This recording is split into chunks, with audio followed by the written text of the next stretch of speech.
But I was just wondering, even if it was expected, just how that's kind of been received today, because even if expected, I imagine it's still kind of a somber moment. Yeah, I mean, it's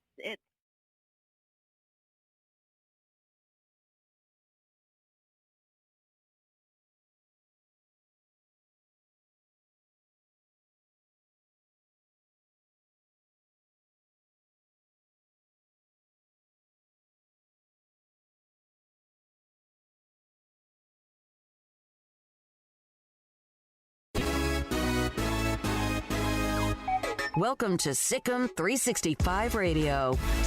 Play action here on second down. Brewer launches downfield and a lunging grab at the 30-yard line by Thornton for a first down.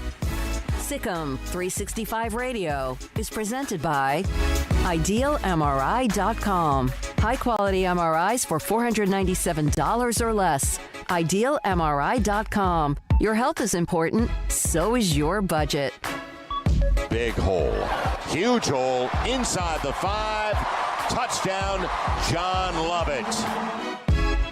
The 3 o'clock hour is sponsored by Waco Custom Marketplace. Meats, sweets, Texas treats, and a cut above the rest. 425 Lake Air Drive, Waco. Ebner to the outside. Cuts it back. A first down run. Ebner sheds another tackle. And he takes it in. 34-yard touchdown run for Treston Ebner.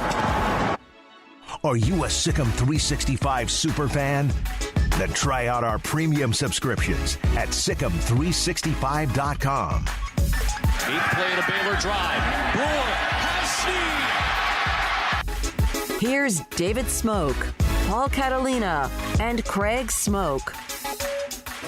All right, here we go this Tuesday afternoon on the first day of September the 1st, Labor Day, not till Monday, which is what, the 5th, 6th, 7th this year. A lot of news that's relevant, timely today. We'll get into a lot of that, including Baylor knowing their kickoff time against Louisiana Tech will be 11 o'clock on the 12th, and we'll tell you a little bit about our plans with that as well.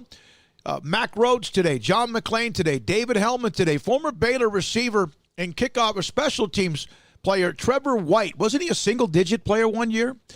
He's now a part of NASCAR. He's a tire changer.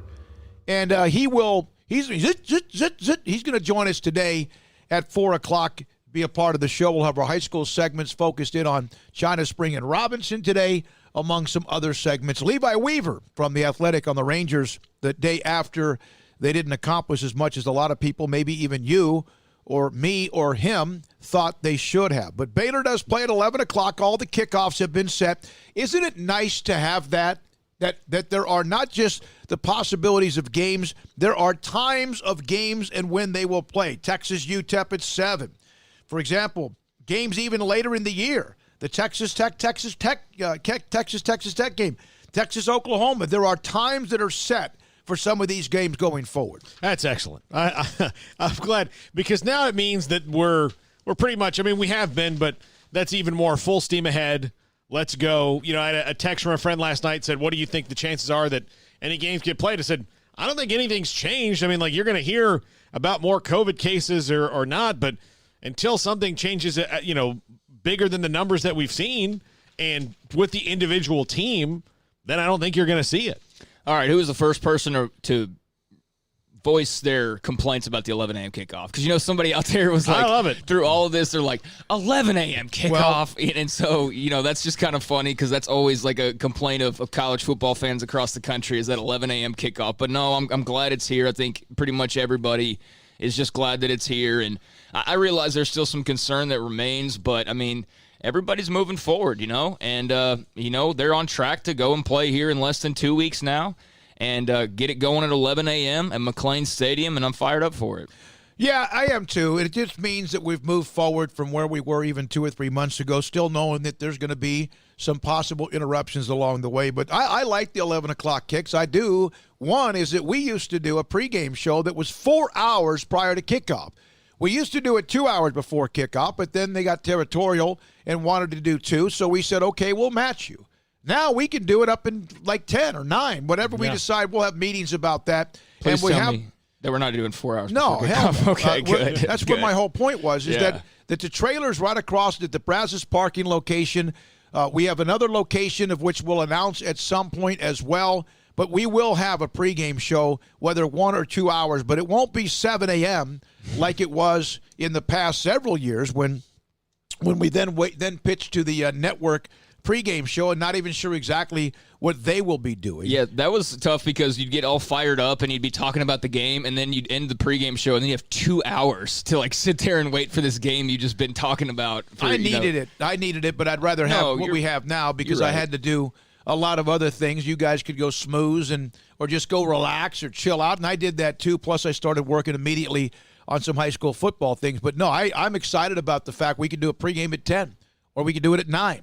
Or we'll decide that, announce that, and I've already had some of you reach out to me. Will it be at the tailgate area, which is the Brazos parking area that should be packed, or will it be elsewhere? And we'll have information for you on that. Midway's Tanner Mordecai in a quarterback competition that a lot of people thought never was a competition. Spencer Rattler, named by Lincoln Riley as the starting quarterback, the redshirt freshman out of Arizona, will start for Oklahoma. There's no surprise here. No, there's zero surprise. I mean, this has been expected by everybody for, well, going on 2 years now, quite frankly. Spencer Rattler has been hyped up ever since his high school days, and he was somebody who Oklahoma and Lincoln Riley offered as a freshman in high school. So what does that say to you? When you're a freshman in high school and Lincoln Riley is offering you a scholarship. So they saw something in him very early. He made comments today about how he was able to see the growth in Spencer over the course of his high school career, and now seeing the maturation with him on campus over the last year as well. So Riley obviously loves the guy. He's obviously a very talented player as well. The only downside of this is that it hurts a local player in Tanner Mordecai, but he was banged up this preseason. That didn't help his chances. And, even then, even if he was fully healthy, I have confidence in his game, but it just seemed like this was Rattler or bust for Oklahoma. Yeah, it did. And I think Tanner Mordecai, whether it is at Oklahoma or somewhere else, will be an excellent starting quarterback in college football. But, sometimes you just run up against a guy. I'll use the example. The first one that comes to my mind is Brandon Stewart, who played and had a pretty decent career at A&M, but he initially from Stephenville, he went to Tennessee. There was a problem, though. There were 2 guys there. One of them was Todd Helton, who wound up being an excellent baseball player in Major League Baseball for a long time. The other was Peyton freaking Manning, maybe the best quarterback we've seen in the last 25 years. So, sometimes you run up against a dude. Yeah, the thing with Tanner is, when's the last time, I know he's gotten like the occasional snap for Oklahoma, but when's the last time he just played? It was at Midway, so it was 3 years ago. Yeah, he's had a couple. That's it. Yeah, so it was 3 years ago before he's been. That's the last time he was a full-time starter. So I'll be interested to see what he does. I mean, he's the type of kid that, he'll probably, if I had to put money down, I'd say he probably hangs out this year and backs up Rattler and is there in case they need, an emergency quarterback or a backup quarterback to come into the game. But after that, I mean, I wouldn't be surprised to see him explore his options. Rattler's younger than him, so it's not like he's going to graduate before you and then go off and you're going to be the guy. No, it's not going to work that way. So Paul and I were actually talking. We're not trying to push him anywhere or anything, but we're just kind of rattling off, no pun intended, where a fit might be for a Tanner Mordecai. And SMU, I think, would be an amazing spot for him if, he were to look anywhere. By the way, I saw that college football had a list released, I think ESPN, top 50 college players. Shane Buechele was a part of it. Ellinger was 25. I think Stearns and a couple of others. I know he gets overlooked, and I understand that sometimes he's just taken for granted. But are you telling me you don't think Charlie Brewer's one of the top 50 players in the country? I do. I'm not looking at just pure raw talent, draft picks, prospects. You mean to tell me a guy that led a team who 11 wins last year, right, is not one of the top – he is one of the main defense – that surprised me. And again, you got to take somebody off the list. There's a lot of Clemson, a lot of Ohio State, a lot of Alabama. I get it. Yeah, but I can't imagine that Charlie Brewer. You know what? He'll probably post that up on his wall somewhere. I think if you were doing top 50 offensive players in college football, he would have to be on that list. But when you're including everybody, then you're going to have 11 guys from Clemson and 10 from Bama, and so that list is just going to get real crowded. Here's some questions off the Riverbend Liquor and Wine text line, including one the 254. Is ESPN still doing College Game Day on location this year? I do know that Fox Sports is ramping up their pregame to go an extra hour from what they did last year. So I don't know. That's a great question because that's like a bunch of fire ants around College Game Day, and you wonder about Lee Corso and, what's going on with that. So I don't know. TJ saying to us on the text line, I would watch a game at 5 a.m. Just glad we have a time and a date. I agree. Yeah. I agree. And then T-Rex, 11 a.m. kick just means the party starts at 5 a.m. Time for Baylor Nation to buy every bottle of champagne orange juice Riverbend Liquor has in stock. There you go. Love that. Florida State names James Blackman as their starting quarterback. They'll open up against Georgia Tech on September 12th. What? College Game Day announced like a week ago they are going to be on the road. Oh, okay. They're just not going to do fans or anything like that. So to answer that question, College Game Day is still happening, but it's not going to. Isn't it all about the atmosphere? Yeah, but they're still going to apparently put it out there on the road. Kirk Herbstreit did an interview just a few days ago and was talking about it, and they're going to try to do some of the virtual things and that kind of jazz. But no, they're going to be out there and they're going to be on the road, so it's just going to be slightly different. Now, back to James Blackman, though. I don't know why you have to give me bad. Like, do you want to bring up Mookie Betts?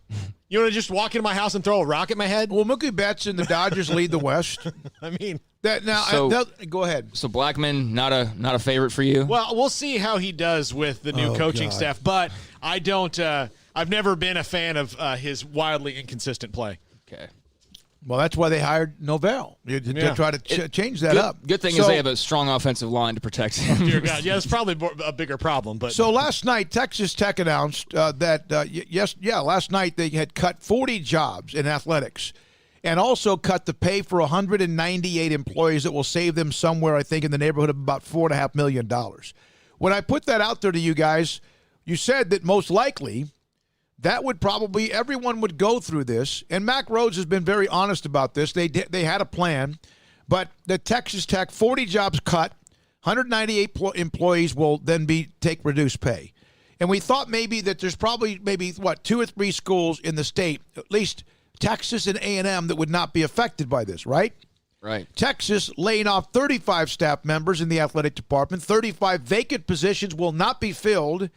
And also 35 vacant positions will not be filled, plus 26 coaches and administrators taking voluntary, temporary salary reductions, and staff members having to take salary reductions and furloughs will save Texas about $13.1 million, and that's from an athletic department that prints money. Yeah, I mean, if Texas is having to cut jobs because of financial issues, not that they're like not going to be able to make rent next month or anything, but just like, hey, they're looking at the big picture and saying, hey, we need to reduce some costs, then it's a heavy burden on everybody. I mean, if a school like that's having to do those types of things, then you can only imagine what schools below that, which is pretty much everybody else in the entire country on every level, what they're having to deal with. Yeah, it's going to be bad. And when you look at it, and you're talking about reducing salaries of people who only make $30,000 a year, I mean, that's right. That's a crunch, and it speaks to what's going on overall in the country, and I hope that some of these jobs come back. But part of the problem is that sometimes you get universities that just need an excuse, or places that just need an excuse to cut the budget, and they have one, and they may never come back. I guess the silver lining of the Texas Tech cutting 40 jobs is 20 of the jobs were not filled yet. So just 20 jobs that, people didn't have. That's 20 jobs that people can have. Right, yeah. At least it's not somebody that had to fire. By the way, breaking Brian Etheridge, and it might be also on Sikkim 365, Baylor is going to release the rest of their single digits, or they have. Okay. Here's what he says. R.J. Sneed, we already know, is 0. They are releasing them. Treston Ebner, 1. We knew that. Terrell Bernard, 2. Raleigh Tejada will get number 3, and Christian Morgan will get the other number that's open, 4. Now we wait. Gavin Holmes, 6. Got it right here. Yeah, they just dropped Gavin Holmes, so... again, just to kind of go back over what you were saying, because they are just putting them out there. I guess they started a few minutes ago, but yeah, Raleigh Tejada, number 3. That's no surprise, I don't think, guys, to us, because he's going to be a starting corner. He's a leader. He's a guy who's been around. He's been through the wars, and he's been consistently good. So no surprise that he gets 3. Very deserving of that honor. Christian Morgan, 4. That's very interesting because he's not quite a young player anymore. I mean, he's entering his junior season, and he's been good to average, but him getting this nod means something. That means his teammates see something, that they're voting him a single digit. So I think that's big. Christian Morgan. And then Gavin Holmes, I mean, with his story coming back from injury again, that says a heck of a lot as well. So Tejada, Morgan, and Holmes here, those are very interesting single-digit votes right there, but very impactful, I think, potentially. That's really cool. Those are some new names. Yeah. Tejada doesn't surprise me. Christian Morgan, that's great because that's a position they need help because of those who graduated. And the Gavin Holmes deal, coming back twice now. Yeah. And we know Matt has been not Matt Rule, but Matt Holmes, we've gotten to know him over the years. He has gone full bore and tried to help his son get as much of the rehab and everything else possible. Didn't he do the spin thing with a knee? Mm-hmm. Yeah, he did the gosh, what do you call it? Now I'm forgetting exactly what the terms were for it's like it. It's the platelet injection. Yeah, it's like the platelet injections and something in that realm. Yeah, where they were trying to, maybe move the process along a little bit further. So I actually just had a guy recruiting analytics on Twitter that reached out and said the analytics on Raleigh suggest he has NFL level upside with a productive senior campaign, and athletically he's already there. So that was from a draft person. So he's been very, very consistent. But yeah, Holmes, I mean, the fact that he's been voted a single digit means he's been out there practicing and he's been consistent, and that's huge because his career so far has been filled with a little bit of flash that he showed and then the injury again. And he had the touchdown catch against, what was it, Oklahoma State or something, where he took off on a slant? There was a couple of games, I feel like, right before he got hurt where you just saw these flashes of him. Yeah, and you're like, whoa, wait a second, Gavin Holmes is out here, and then he got hurt. So, yeah, that says a lot. All right, so that's that. The single digits that remain are numbers 8 and 9. 0 through 7 have been taken. Snead, Ebner, Bernard, Tejada, Morgan, Brewer, Holmes, and Lovett. Those are the single digits. We'll have one of the former single-digit players, and Trevor White, he's part of NASCAR now, as a tire. Zit, zit, zit, zit. Don't you wish you could have one of those in your car if you have a flat tire? I think part of our future needs to be, instead of this whole, complicated jack scenario that they give you to do, they need the jack that they have at NASCAR where you just, roll it under and, pop, pop, pop, and then, an automated little thing. No, I agree. I hate Southern. Go ahead. No, I was just gonna say that whenever I watch that, and we'll get Trevor's thoughts on it, but the pressure of having to make sure that you execute and you get that tire off there, the amount of pressure on you in those few seconds that you have is just unbelievable. The job those guys do. No, it is, and he sent me some video.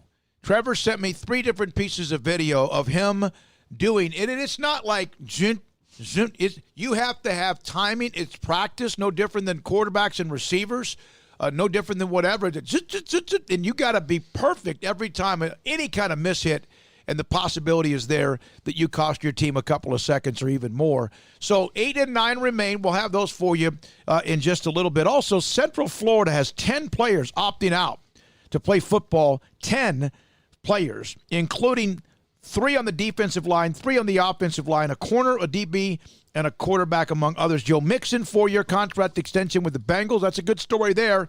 Rob Gronkowski says that Bruce Arians' tirades at practice are kind of like, wow, that was pretty funny if you're not he says that they're motivating. And this is a sad story. Josh Gordon sells his Super Bowl ring, 53 ring, $138,000 at an auction. He didn't play in that game. And he played in the year. He played in 12 games in the year and then got suspended again. And so I get why you'd sell it, but it's still, that's not just something you come across. No, it makes me wonder, what he's facing that he feels the need to sell it. That was my first thought, unfortunately. Not that I'm saying he's going to go out and there's another one, Jalen Petrie, number 8. Not a surprise after all we've heard about him. Yep. Not a surprise at all. So Jalen Petrie is number 8. That leaves one more, number 9, to go. But where were we? What were we just talking about before that? Josh Gordon. Oh, yeah, Josh Gordon. So I don't know why, if financially he's in trouble or something like that, which would just be talk about problems on top of problems. But, anytime you see a guy selling his Super Bowl ring or his championship ring, some guys just have to do it just to make ends meet coming fresh out of college, and that's understandable. Or maybe they just don't want to carry a bunch of memories around within their entire lives, and that's understandable. But you're selling a Super Bowl ring when you've been through what you've been through, then that doesn't seem like it's good news. Yeah, you're right. So that's it. Number 9 is out there. I'm sure that will come at any time. 1 through 8 0. All of them have been taken, and Baylor football releasing those. That's interesting because I had a note because tomorrow, players tomorrow, right? Aranda won't be till later. We already had him on Monday, but I was going to ask you about the single digits, and they're popping those out right now as we speak. All right, today's lineup includes Trevor White at 4 o'clock. I mentioned that. Just kind of a unique story. He's a part of NASCAR. Also today, Mack Rhoades at 4:20. A lot to get to with him, a lot. Paul focuses it on Texas Tech at 4:45. We have David Hellman, John McClain, and Levi Weaver on the Rangers. So Cowboys, Texans, and Rangers in the 5 o'clock hour. Plus, we'll hear from Brian Bell, Robert Rubel, head coaches at China Spring and Robinson. Yeah, by the way, David Hellman had some interesting tweets on some of Jerry Jones's comments today where Jerry Jones was like, well, we haven't talked to Earl Thomas. It would be ridiculous for me to say that we haven't talked about Earl Thomas, but those kind of things usually come after cutdown day, but that doesn't mean we'll ever discuss Earl Thomas again. Yeah. And it was so Jerry. He just can't. We just have to play this game, don't we? Yeah. We just have to play this game of maybe they're going to go grab a premier safety and maybe they're not. I don't know. Every year. It wouldn't be them, and it wouldn't be covering them. So think about today, the single digits released. You have the Mr. Loyalty and Jalen Petrie. And then also you have what you have with Gavin Holmes and Perseverance. Christian Morgan makes a statement by being a part of this, no question. And all of them seem to make sense. Raleigh Tejada could be, as you mentioned, a pro prospect. Jim Gush actually reached out on Twitter last night. I had posted a quote about Raleigh from what Dave Aranda had to say. And Jim Gush, former Baylor assistant coach, he just commented real quick and said, baller. To the tweet about Raleigh Tejada. I said, yes, sir, and you guys saw that early because they were the ones that recruited him. But, sorry to cut you off there. I just found that interesting that Jim Gush popped in there. We've got a lot from you on the text line brought to you by Riverbend Liquor and Wine. We appreciate that. The forums are open as far as the chat room in the premium section as well, brought to you by the Willis Law Firm. And then some of you also have reached out to me in the forums, in the premium section or elsewhere. Bear Force asked me to ask Mack Rhoades a question about the post game after what he saw with Austin Peay and also Central Arkansas. I have that down for a question with Mack Rhoades as well. Also, we unveil this when we come back. We're open until the high school segments. Is that right? We have nothing. 254-339-1122 is the number. 254-339-1122. Who would you say? Text us, call us, be a part of the show, or tweet us. Who would you say should be the last of the single digits, which could come out by the time we even come out of the commercial break? Who would you say it would be among everybody that's left? 254-339-1122. Let's see if you can hit that. Plus, also today, we'll also unveil a couple of new pieces of premium content at Sikkim365.com with Craig Smoke and Paul Catalina writing articles, two specific but completely different articles about college football. This is Sikkim 365 Radio. Pioneer Steel and Pipe, metal, steel, big, heavy, bulky, everything. That's what they do. You want to do a metal building? That's their expertise. Absolutely their expertise.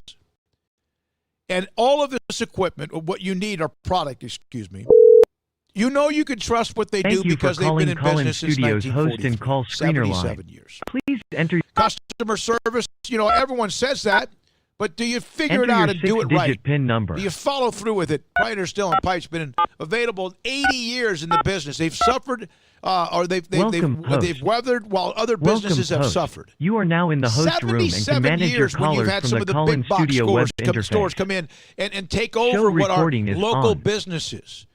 They have never blinked, and they're only growing and growing with great news to come by even the end of the year. Pioneer Steel and Pipe will also, because this is heavy duty, from aluminum to steel to pipe and whatever else you need for a fence, for an entryway, culverts, again, metal buildings, big, heavy duty stuff. They'll deliver it to you where the site is and also help you unload it as well. 77 years says it all. Open on Saturdays from 8 until noon if you can't get there during the week. both locations in Waco and Bryan. It's the Pioneer Boys, pioneerboys.com.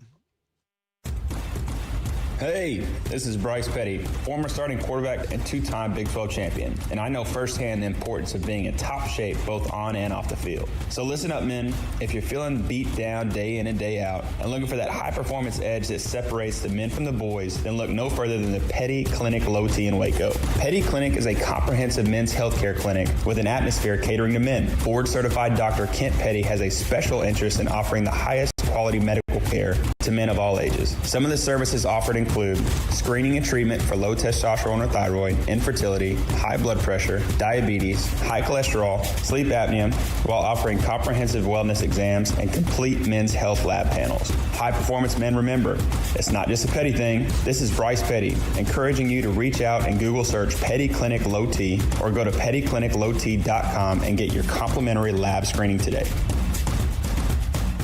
Do you or your kids get nervous about going to the dentist? Stonewood Dental, Dr. Steve Childress, he can help. I've spent a career taking care of patients who as children had bad experiences, and now they're adults that hate going to the dentist. If I get a kid at 3 years old and they come every 6 months and it's a happy experience, it's normal for them. Now they have an accident at 6 or 7 or 8 at school. Now they have a broken tooth or a trauma, and they have to come here. They're used to lights, they're used to water in their mouth, they're used to experience, they already trust us. It's amazing what we can do with that kid without it being a negative thing. But if I see a 6 or 7 or 8 year old that's never been to the dentist, and now they have a trauma or an unfortunate unexpected toothache, it's harder to do that for that kid and it not be somewhat of a negative experience. So bottom line is I try to teach kids and adults and teenagers and everybody the way I'd want my family treated, which is where it's a necessary part of life. You just take care of it. It doesn't have to be that big a deal. Learn more, stonewood-dental.com. At Ideal MRI, we feel blessed to be part of the Waco community. We're a small family business here in Central Texas. At times like this, the cost of healthcare has never been more important. And unfortunately, significant illnesses and injuries still occur. And that's why Ideal MRI is open and here to serve you through this difficult time. So if you need an MRI, ask your doctor about Ideal MRI. You can schedule online in minutes at idealmri.com or call 833-IDEAL-MRI.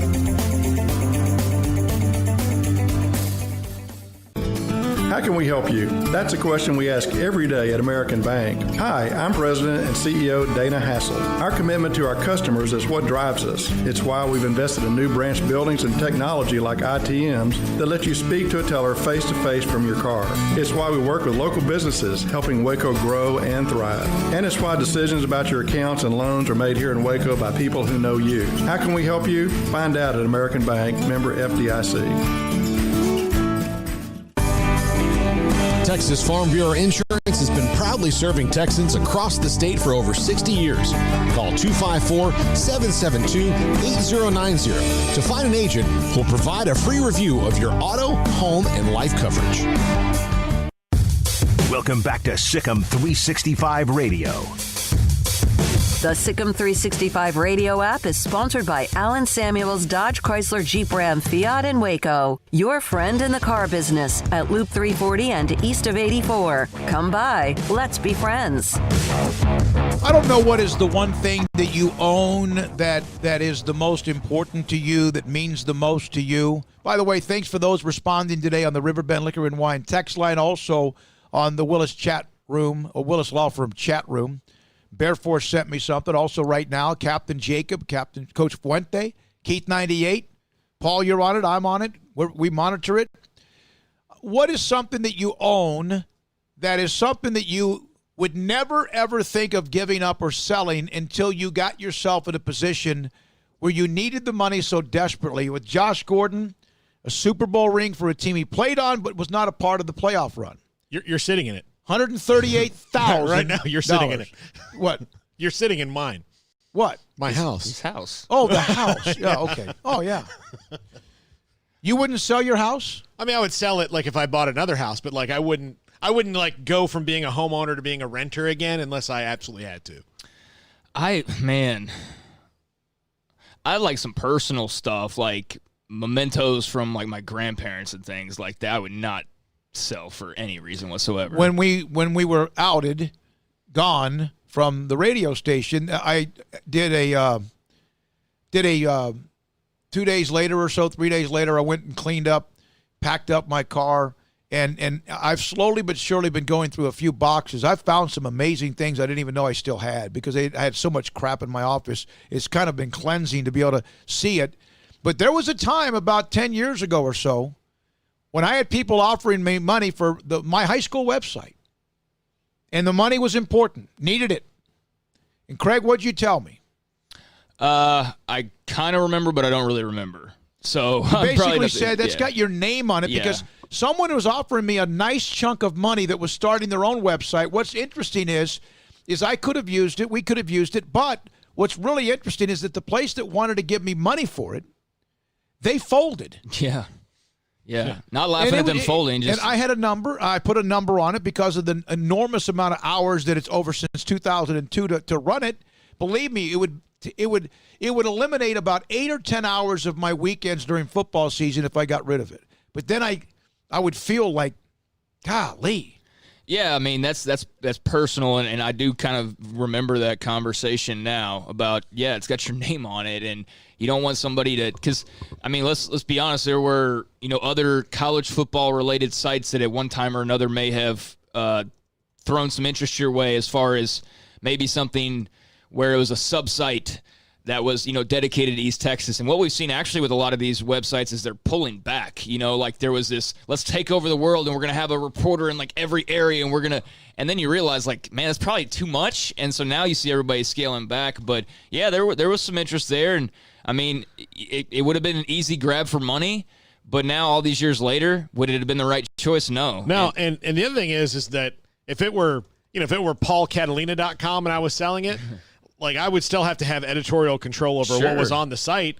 If they wanted to use my name, like I would still have to get a percentage of their sales and all. Like you could sell it, but it would if it was going to have my name on it. If they weren't going to give me any control, but like, well, then change the name. You can have the database and everything else, and just change the name. So the number 9 has been taken. It's out.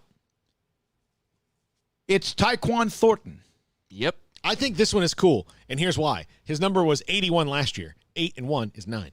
Wow. That's math. That's my brain exploding with Paul, that look revelation. At the 407 area code. Thank you very much for your text to us. Paul, you need to read that. Yeah, I know. I had to call. No, but did you read what he said? What? Read it. Sick him from Orlando, Florida? No. Well, I know. You wanted a phone call. I had to log in. No, that's not what he's saying. He heard something based on the login. That's what I'm telling you. Oh, well, it doesn't. They don't have the Read it. They don't have the number, the call, the site. Okay. So it's useless information. Thank you to the 407. Yeah. Thank you very much. You on occasion will hear us have to log into this app or so for you to call us, 254-339-1122, which we'd love to hear from you on thing. Who would you think? Well, Tyquan Thornton gets number 9. Yeah, Tyquan, there's no guessing anymore. All the single digits are filled. So here we are, and here are your single digits for 2020. 0, which is a number now that can be worn in college football as of this year. Wide receiver R.J. Sneed. Number 1, running back Treston Ebner. 2, linebacker Terrell Bernard. 3, cornerback Riley Tejada. 4, safety Christian Morgan. 5, quarterback Charlie Brewer. 6, wide receiver Gavin Holmes. 7, running back John Lovett. 8, star, which is a safety / linebacker Jalen Petrie. And number 9, wide receiver Tyquan Thornton. So those are your guys, and I'm telling you, if I was putting together a list of like who would I most ideally like to see on this list, they pretty much knocked it out of the park because this is everybody that you would pretty much want to see, I would think, outside of, last year where you had like a James Lynch or someone like that. But as far as the guys who are on campus and returning, who have played, this is like the perfect list in my opinion. I think they knocked it out of the park. Interesting too, you've got Ebner, Tejada, Brewer, and Lovett. Those 4 out of this 10 numbers are all seniors. But there's also the rule now where these guys, all of them could be back next year if they wanted to be. But there are 4 seniors on the list. You've got R.J. Sneed, Terrell Bernard, Christian Morgan, Jalen Petrie, and Tyquan Thornton, all juniors. And then the youngster, although he's been on campus for a while now, a sophomore, in Gavin Holmes. So that's kind of how it breaks down by class as well. R.J. Sneed, you need the wide receiver. He showed some flashes. He started stepping up. He's a young man that is a chance to be Denzel Mims this year. You have Treston Ebner, explosive. All we've heard about throughout the fall camp is Treston Ebner. A guy that has to keep himself healthy. Yes. A dual threat running back. You hear about that as a quarterback. Terrell Bernard, All-American candidate. Best player on the team. Riley Tejada, pro prospect. Christian Morgan, it's a Pro guy prospect. that makes plays. Yeah. Charlie Brewer goes from 12 to 5, and that was something interesting because I thought he could have gotten single digits last year. I'm not sure. I thought it might be because he wanted to keep 12. He's 5. Gavin Holmes, perseverance. John Lovett, a 4-time single-digit champion. Yeah, I don't know if anybody will ever duplicate that. I mean, nobody on campus right now can. So it would be you'd have to start with next year's true freshman class, and somebody would have to earn it and then earn it every single year. Think about he did it coming from Jersey. Yeah, as a true freshman. And, the only people that really knew anything about him was Matt Rhule and his staff. It was those guys because they recruited him. He was somebody that we just learned about late because he was a potential addition to the class. But, no, he came in, worked hard, and has earned it. Brian Etheridge, by the way, the square root of 81? 9. Tyquan Thornton, 8 and 1 combined? 9. Wouldn't it be great if that's what he had in his head, and he's like, hey, Tyquan, you're going to be a single digit. Which one do you want? Well, 8 plus 1, and then the square root of 81. And Jalen Petrie, we know, here's the young man, the Mr. Loyalty, because he's the one that was committed when Matt Rhule took over, stayed committed. Hey. And then Tyquan Thornton, Florida, speed and talent, baby. Jalen Petrie was 24, right? Mm-hmm. He's number 8. 2 times 4 is 8. 2 times 4 I'm is just 8. blowing your mind with math. R.J. Sneed was 13. 13 minus 13 is 0. Yeah, that works. Yeah. That does work. So Lovett from Jersey, Tyquan from Florida, 2 of the 9 are out of state as well. And, of course, again, as you mentioned, that John Lovett 4 consecutive years with a single digit. I liked it. I liked the fact that Dave Aranda embraced it and realized it and said, let's keep it. Well, and if you're those guys and you're putting out, when you probably first heard about it, you're like, oh, that's interesting, or hey, that's maybe something that we'll do or whatever. And then it sounds like from what Aranda was kind of saying the other day that these players really made it known how important it was to them, and they wanted to continue doing it. And I think it's important to guys like Joey McGuire and Sean Bell who've been on the staff and seen how this process works as well. So I think it's brilliant to continue it. I think if you're these new coaches, all you have to do is look at social media and look at the reactions to somebody like a Raleigh Tejada or a Jalen Petrie being announced or Charlie last week and see how excited it makes people and how fired up they get for it.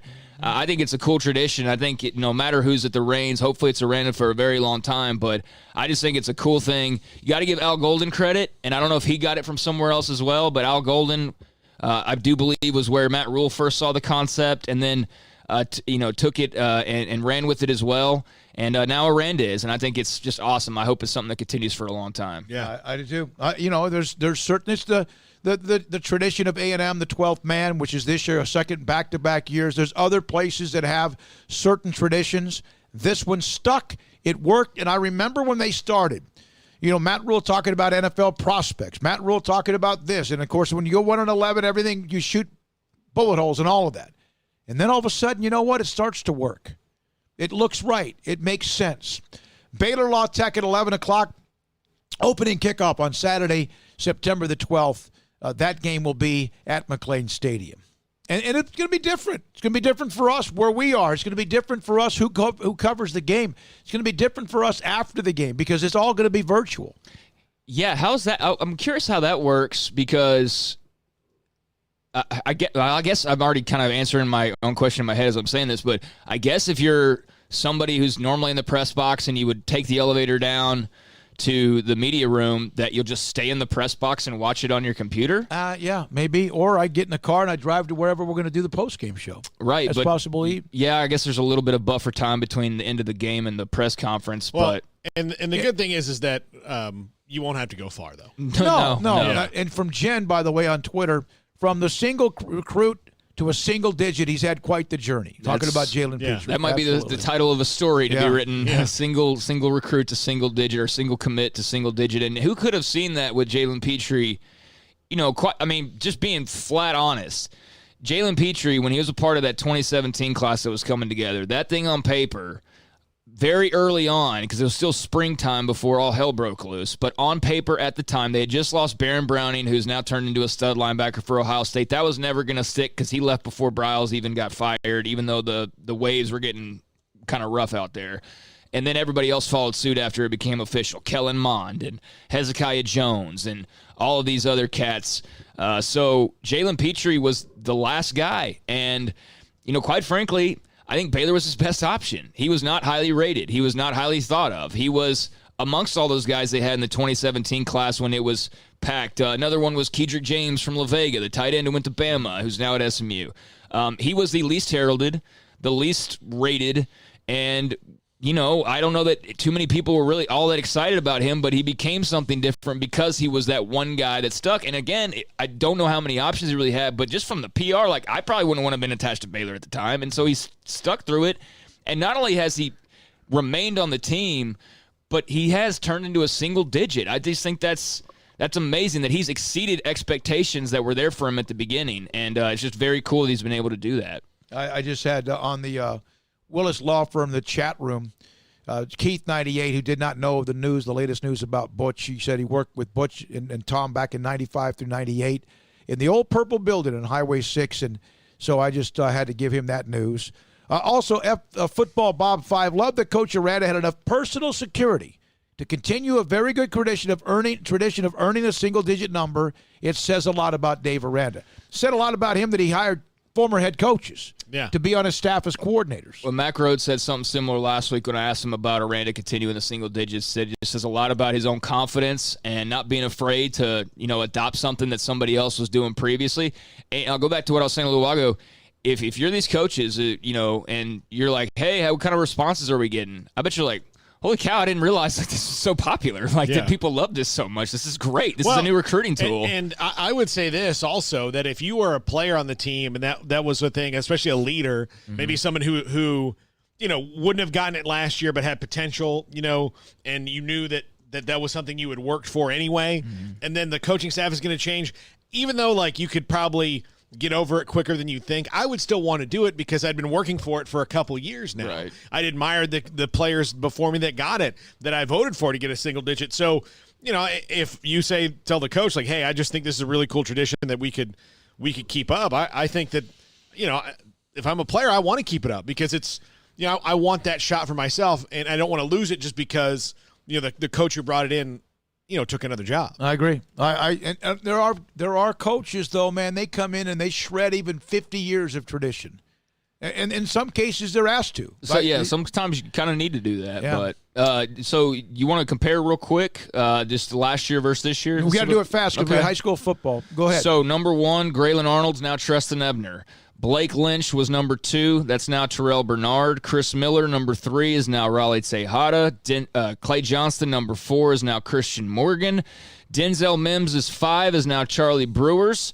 Jamichael Hasty, 6, is now wide receiver Gavin Holmes. John Lovett remains at 7. Henry Black's number 8 now goes to the star Jalen Petrie. And the number 9 last year was James Lockhart. That's now Tyquan Thornton. So that's just a comparison to last year. By the way, before we take this break, Craig, thank you for that. Team Levi. This is from our buddy TJ Reed, Bleed Orange 82 on Twitter. Just putting this out for my buddy. This is Levi Cook. He was in an accident last week, hit by a train. He's been in ICU, improving. Not sure how to load the link, but I'm sure it's easy to find. Trying to get exposure. He has all 3 of us off the Twitter feed. Team Levi, $4,451 raised of an $8,000 goal.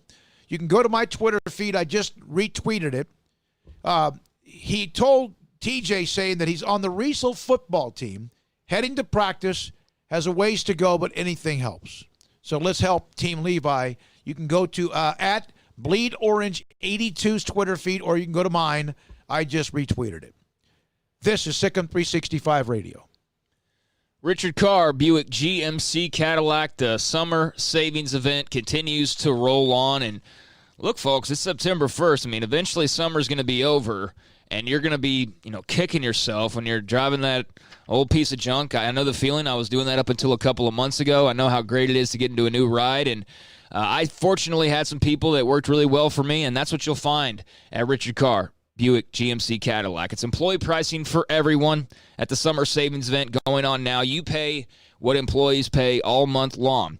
These savings include, but are not limited to, $7,000 on 2020 Acadias, $7,000 on 2020 Yukons, $7,000 off 2020 GMC Terrains. Qualified buyers can save $8,000 on a 2020 GMC SLT Crew Cab. If you're looking for an SUV, the Buick Enclave has been one of the best-selling so far in 2020. It's got first-class seating, room for 7, all the latest, whistles and buttons and technology that you could be looking for. It's an uncompromising full-size SUV. Well, how about saving $7,200 on 2020 Buick Enclaves? You can also save thousands on 2020 Buick Envisions and thousands on 2020 Buick Encores during the summer savings event. So thousands in savings, great prices. Plus, when you buy a vehicle, you get free oil changes and in-town priority warranty service. Richard Car Motors are the people you can count on, a local family dealer run by Baylor Bear alumni.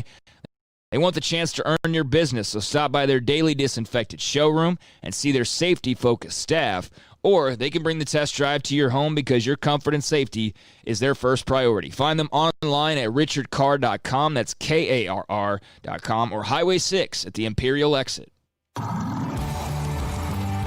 It's the heat of the summer, but the real heat is what you're cooking on the grill, smoker, or in the oven. So Waco Custom Marketplace can be your go-to playmaker for summertime grilling. You can't go eat anywhere else? Be your own chef with custom-ordered and cut ribeyes, sirloins, fillets, New York strips with a focus on high-quality beef at a competitive price. Waco Custom Marketplace also has fresh deli cuts with sliced turkey, ham, pepperoni, or corned beef. Waco Custom Marketplace also your home for the freshest seafood in town. Salmon, shrimp, mahi-mahi, great priced chicken products, whole birds, tenders, chicken breast, and wings. Waco Custom Marketplace with smoked items unique to Waco, house-made bacon, summer sausage, boudin, hot links, and German sausage. Every seasoning for every occasion, grilling, baking, or frying. Your hometown grocery store with canned goods, pasta, fresh baked bread, buns, chips, sauce, condiments to pickles, charcoal and lighter fluid, cold beer and wine, best kolaches in Waco, mouth-watering cinnamon rolls, and here for the community every single day, helping you avoid the long lines in crowded stores, serving quality products to the Waco community. Go online for the weekly value boxes.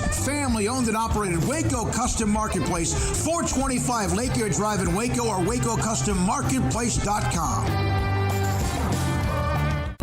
What you do in privacy is your own business. What you do in public with your truck, well, that's our business at Pickup Outfitters. In your garage, it's okay for your truck to parade around in the nude with no accessories. Hey, this is still America. But when you bring your truck out in public, it's just common decency to put an outfit on your truck. And that's where we come in at Pickup Outfitters. Put a cover on that bed. Cover your rear end with a bumper and a hitch, for goodness sakes. There are women and children on the roads. And guys, don't leave your tools exposed. Put them in a toolbox. Be proud of your truck and stand tall with a lift kit. Or improve your truck's posture with a leveling kit. Add some class to your pickup with new wheels and tires. Or dress up for a date with your new RV or boat with a fifth wheel or a receiver hitch. At Pickup Outfitters, we're dedicating to making the roads decent for all Central Texans. So when taking your truck out in public, remember your manners and accessorize it properly with an outfit from Pickup Outfitters. 220 Lake Air Drive in Waco. From the first workout to the last practice, sports is an incredible challenge. Hi, this is Dan Engel with the First National Bank of Central Texas, and we're proud to support each athlete, every parent, and our educators. From families, small businesses, to the biggest industry, we're here to help. With remarkable products like instant issue debit cards free at all of our banking centers, we've got banking ideas that fuel big dreams. The First National Bank of Central Texas. Familiar faces making local decisions. Member FDIC, Equal Housing Lender. Texas board-certified personal injury trial lawyer and Baylor alum David Willis and Baylor alum Parker Willis are ready to help if you or a loved one has been wrongfully injured in an auto accident, SUV rollover, industrial accident, 18-wheeler crash, or were seriously injured by a defective product or recalled drug. Call them for a confidential and free case consultation at 1-800-GOT-HURT or visit them at texastriallawyer.com, principal office in Houston, Texas. Hi, this is China Spring football coach Brian Bell. You're listening to Sikkim 365 Radio, your home for the best high school football coverage in the state of Texas. This segment with China Spring Cougars football coach Brian Bell is sponsored by Waco Regional Tennis and Fitness, First National Bank of Central Texas, Lance Donaldson eXp Realty, Texas Farm Bureau Insurance, U.S. Army Waco Recruiting Company, Southwest Sports Medicine. Well, you end up scoring a ton of points. You get the win. You start off with everybody contributing. Let's discuss a little bit about Major Bowden. And he's a guy he can do so many different things for you with the football. Is it just a matter of getting him as many touches as you can? Without question, he is a unique talent, and he's very, very dangerous with the ball in his hands. So we're just trying to utilize that as much as possible. But, Braden Faulkner playing the quarterback position brings a lot of stuff too. Now, granted, we didn't have the opportunity to show that as much this past week, but moving forward, it's going to be a good 1-2 punch for us. Is the stabilizing factor, though, Emmanuel Abdallah in what he brings? And what I like about him is that not that he runs for a lot of yards. Of course, that's fantastic, but he can take on a large load, can he? Oh, without question. He's put on he was a fit kid last year, and he's put on a lot of weight and size, kind of moving into his senior year, and he's so versatile. He's consistent every single day. He works hard. Incredibly high character kid. I think his hands early in his career were kind of suspect, but moving forward, his hands are unbelievable now, and he catches it like a receiver. So I'm excited to kind of see where he's going to get to go play college football someday, because he's going to be one of the big time ones. You just jumped all over them. Is it almost like things were almost too easy? Is that something where you got to make sure they understand that's not going to be the way it is this week against Lorena? Yeah, well, they create back in the game, and we had to come back and fight for it a little bit. But that's just that's kind of how football is in Texas. You have to come ready to play each and every week. Lorena is going to be incredibly tough. I think last week we kind of dominated the line of scrimmage, and this week is going to be a big challenge. They've got a lot of size at Lorena, and they pursue the football extremely well and play really hard. So we're going to have work cut out for us. How much now have you entrenched yourself into that position as head coach now that you've kind of settled in? It's always learned. You're always finding new things you didn't know much about, and in those times I lean on my coaches. I've got an incredible staff, Smoking. These guys work extremely hard, not only as teachers in the classroom right now, but the job that they're doing on the field and in the classroom is incredible. And I lean on them in a lot of different areas, and also my dad. So I'm learning new stuff every single day, just trying to be the best I can be. Sikkim 365 Radio's coverage of Texas high school football is sponsored by Texas Farm Bureau Insurance, protecting Texans for over 50 years. J.D. Power, highest customer satisfaction among auto insurers in Texas, 9 years in a row. Texas Farm Bureau Insurance in McLennan County takes pride in backing Central Texas football. Our agents would like to help with your insurance needs. Call 254-772-8090 for an agent near you. Southwest Sports Medicine and Orthopedics, the team physician of Baylor Athletics. Our doctors specialize in the diagnosis and treatment of any and all sports-related injuries. Celebrating over a decade of service in Central Texas, our doctors are equipped to handle a wide range of issues, whether it's your foot or ankle, orthopedic spine care, your hand or wrist, knee and shoulder pain, or if you're in need of our arthritis or total joint clinic. Come see us at the new Baylor Scott and White Ted and Sue Getterman Sports and Orthopedic Center. Trust the doctors at Baylor Trust, Southwest Sports Medicine and Orthopedics. Our goal is to get you back in the game. Are you a Sikkim 365 super fan? Then try out our premium subscriptions at Sikkim365.com.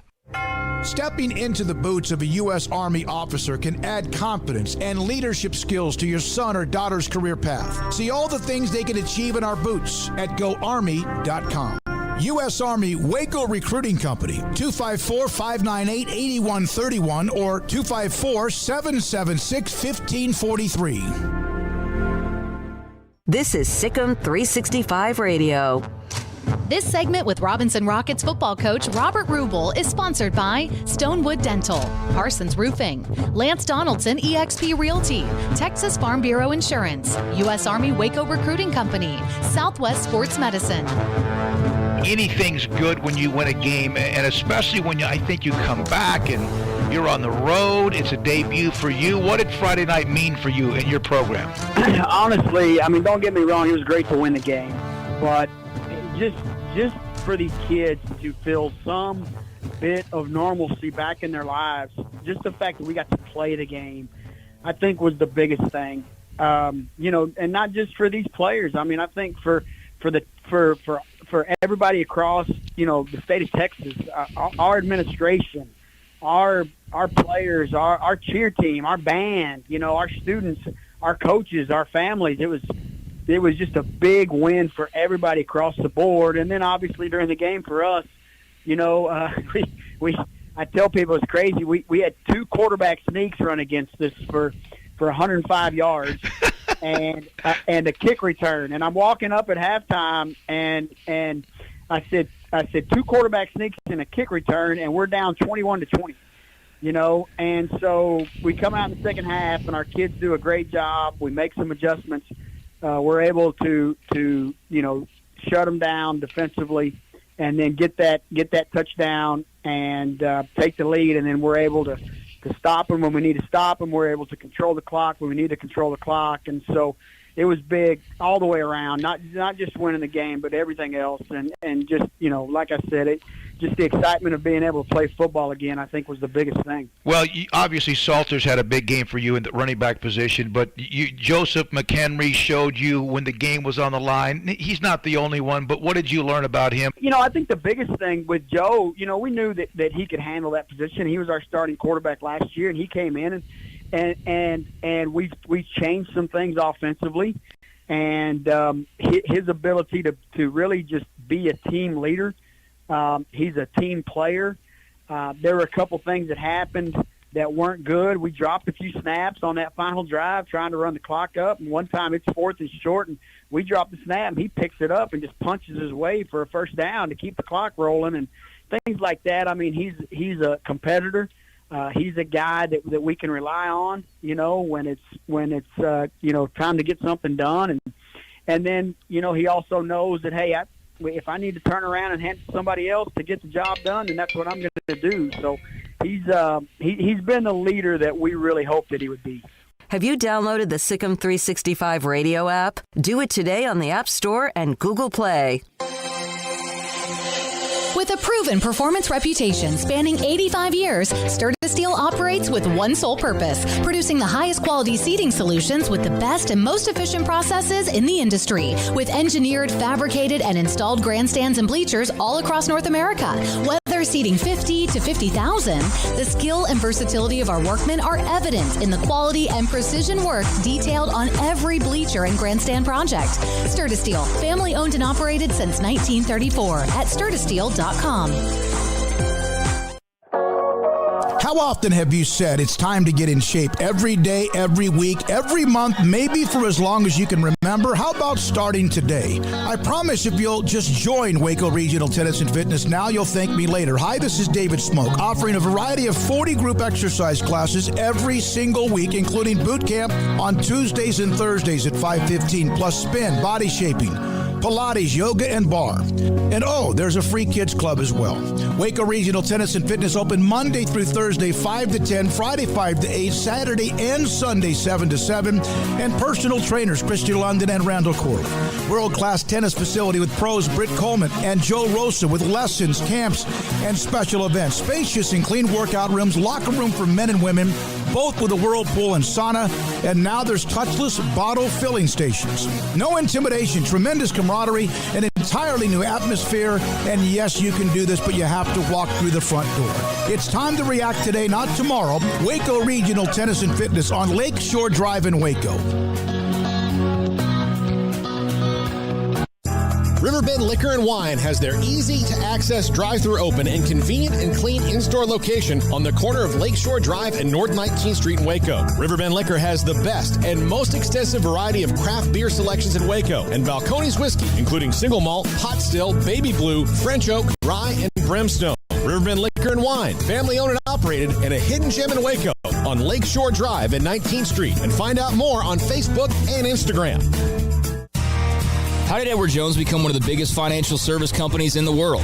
By not acting that way. Financial strategies, one-on-one advice, it's a big difference. And that's why Brad Wilson, your Edward Jones financial advisor, makes sense of investing. Experience the difference for yourself. Brad Wilson, 250 Sharon Drive in Woodway, 254-776-4337. Edward Jones, member SIPC. The biggest, the baddest, and proven to be the best. Ram is back-to-back Motor Trend Truck of the Year. Now, get the Ram you've been waiting for less from your friend in the car business, Alan Samuels. A new loaded-up 2020 2020 Ram 1500 Longhorn 4x4. Now with a whopping $12,000 off. And first responders receive an additional $500. Big summer clearance event savings from the Ram leader, Alan Samuels, Dodge, Chrysler, Jeep, Ram, Fiat. Ask for details. All offers with approved credit. Welcome back to Sikkim 365 Radio. The 4 o'clock hour is sponsored by Boozer's Jewelers, the wedding ring store, specializing in custom jewelry and repair, all in-house. Ebner, still on his feet. Ebner, chugging along, down to the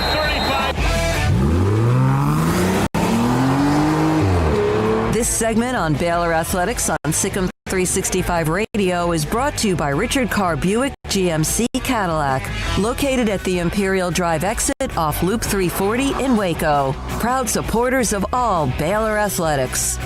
Here's David Smoke, Paul Catalina, and Craig Smoke. Man, I can't wait for this segment. Mack Rhoades will join us at 4:20. So much to ask him about. But what about the timing? Sometimes luck is when preparation meets opportunity.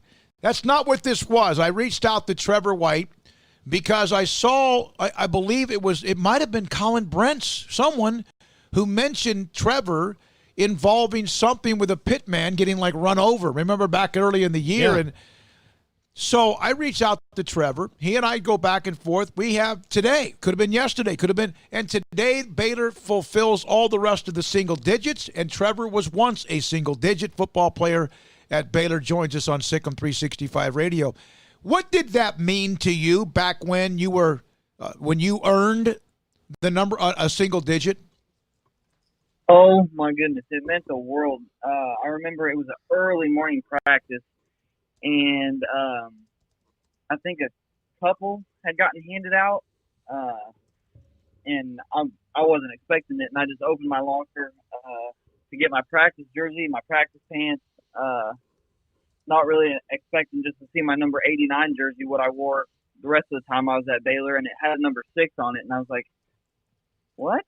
Like, did someone put a different jersey in my locker? So I went and I just put it on. I walked out there, and my teammates were congratulating me, saying, I voted for you. And I was like, thank you so much. It just meant the world knowing that your teammates and your brothers, the people you've been there with, like, for, I guess at that time it was 4 years, think that much of you is just incredible. Trevor, for Dave Aranda to continue that tradition I mentioned earlier as we were talking about it, for guys who worked for it for so long, don't you think that's pretty cool that just because the coaching staff didn't change, those guys can still get what they worked for or hoped for when they were underclassmen? Yeah, I thought that was incredible. I was talking with my dad, and we were like, I wonder if Coach Aranda will continue with that, because I didn't know. And then when they first started coming out with them, with RJ with the 0 and Ebner with the 1, we were like, oh, I guess they're going to continue it. And I was listening to y'all's show earlier, and just like you said, if I were to write down 10 names of guys that I think that would have deserved it, all 10 of those guys would have definitely been on my list, no questions asked. Trevor, I mean, you had to be a part of the team that took some lumps to get to where they got to last year. As somebody who was a part of those early days of rule establishing, how things were going to go, and there were obviously some aches, pains, bumps along the way, to see what they did last year, what did that mean to you as a former player and just knowing those guys? It was incredible just to see how our hard work when I was there is still paying off, so even when the class that I was a part of isn't there. I was sitting here in North Carolina in my apartment all by myself watching the Big 12 championship game, and I felt like I was just as a part of it as I would have been being there. Because I know all those guys. I know what they've been through. I've known all of the struggles they've had, and just to see it pay off and to what they're doing now, it was just incredible. So, there was a video of a pit crew accident where some guy got, not airlifted by a helicopter, but airlifted by a car in the pit crew when it gets all jammed up. And those guys they're certifiably nuts. They're certified, and so that means you are too. We're going to get to that. This is crazy. Cars coming through there. It's amazing, the timing. I know the practice is something that nobody can understand on changing tires and everything else in between. So when did this get stuck in your head that you wanted to be crazy? The pro day, I guess it was 2018 pro day. I was just sitting at home. I wasn't going to do it, but Jalen Hurd got hurt, so he couldn't run routes for Jalen McClendon. We didn't have any receivers. So Rule called me, and I was like, all right, yeah, I'll come up there. I'll come up a couple days early. I'll throw some routes with Jalen, and then on Sunday we'll do the pro day. So I went up there, practiced with Jalen all week, did the pro day, and afterwards me and Rule got to talking, and he was like, hey, have you ever thought about going into NASCAR? And I was like, well, not really. I've never even really watched a race. He's like, well, I know a couple people. I'll get you in contact with them. I was like, all right. And that was the end of that conversation. I didn't think anything else of it. And about 2 weeks later, a couple teams in NASCAR contacted me, inviting me up for a tryout in North Carolina. So I said, all right, sounds good. So got on a plane, came up to North Carolina, tried out for a couple teams. A couple teams got back to me, and I picked the one I like best, which is Stewart Haas. Tony Stewart, who's got a little edge to him himself, of course. He was always one of those that got into these big kerfuffles, Paul. Is that what yeah, kerfuffles. Yeah. That's a good way to put it. So, Trevor, how much did you grow up being around cars or anything like that? Absolutely zero. So you went from no knowledge to being on a NASCAR pit crew. The only tie I have with cars is my dad sells RVs, and that's about it. So, Trevor, what did Matt Rule see from you, in you, that he was like, hey, I think he would be good in NASCAR? Like, it's amazing how this has all come together, but what did he see? Or do you even know? Well, I think Coach Rule's a pretty big NASCAR fan, so I guess one day he's just watching, and it's kind of weird how it translates from NASCAR to football. It's kind of like wide receivers and defensive backs, kind of the smaller, quicker guys. Mm-hmm. Those guys fit right into being a tire changer. And then the tire carriers, which are the guys that carry out the tires and set them and put the tires on the car, those are more like your running backs and kind of linebackers. And then your gas man and your jack man are kind of the bigger offensive lineman, defensive lineman guys. So it kind of fits perfectly into that. So I guess he saw my quickness, kind of knew I was quick, and kind of put two and two together and thought, maybe he'd be good at that. So that's kind of how it all happened. It's been such a blessing. I've loved being up here. It's my first year racing right now. We're right into the playoffs. We're going to Darlington this weekend for the first playoff race of the year. But I'm super excited about that. So help me out here. There's NASCAR and then there's NASCAR Infinity. Are you a part of, break that down. Okay, so there's the NASCAR Cup Series. Yes. So the Cup Series, compare that to like the NFL. The guys that race in the Cup Series are like the top of the top. And then NASCAR Xfinity Series is compared to like college football. It's like different series. And then so it goes from Cup and then down to Xfinity and then down to the Truck Series and then down to the ARCA Series. Yeah, okay. So, boy, that's Matt Rule knowing talent right there. That's crazy. Like, yeah, that really is. So I saw the videos you sent to me, and every one of them is you are what is exactly your type? Let's like a wide receiver is not a defensive tackle. So I know you're the one taking the bolts off the nuts off the car, right, or the wheel. Yes, sir. That's it. And what's that role? Is that tire man? Or is that what is that? Tire changer. Tire changer. And you get the back. You get the back tires, right? Yep. The right rear and the left rear is my job. Hit the lug nuts off, take the tires off, and then the tire carrier will put the tire on for me, and then I'll get the gun, flip the button, kind of like a regular gun, and then put it back on. flip the way the gun's going, put How it back often do on, you- and run to the other side and do it again. How often do you guys practice? Because you can't miss that. You can't just even accidentally miss one of the lug nuts when you're trying to take it off or on. Yeah, it's really embarrassing when you do.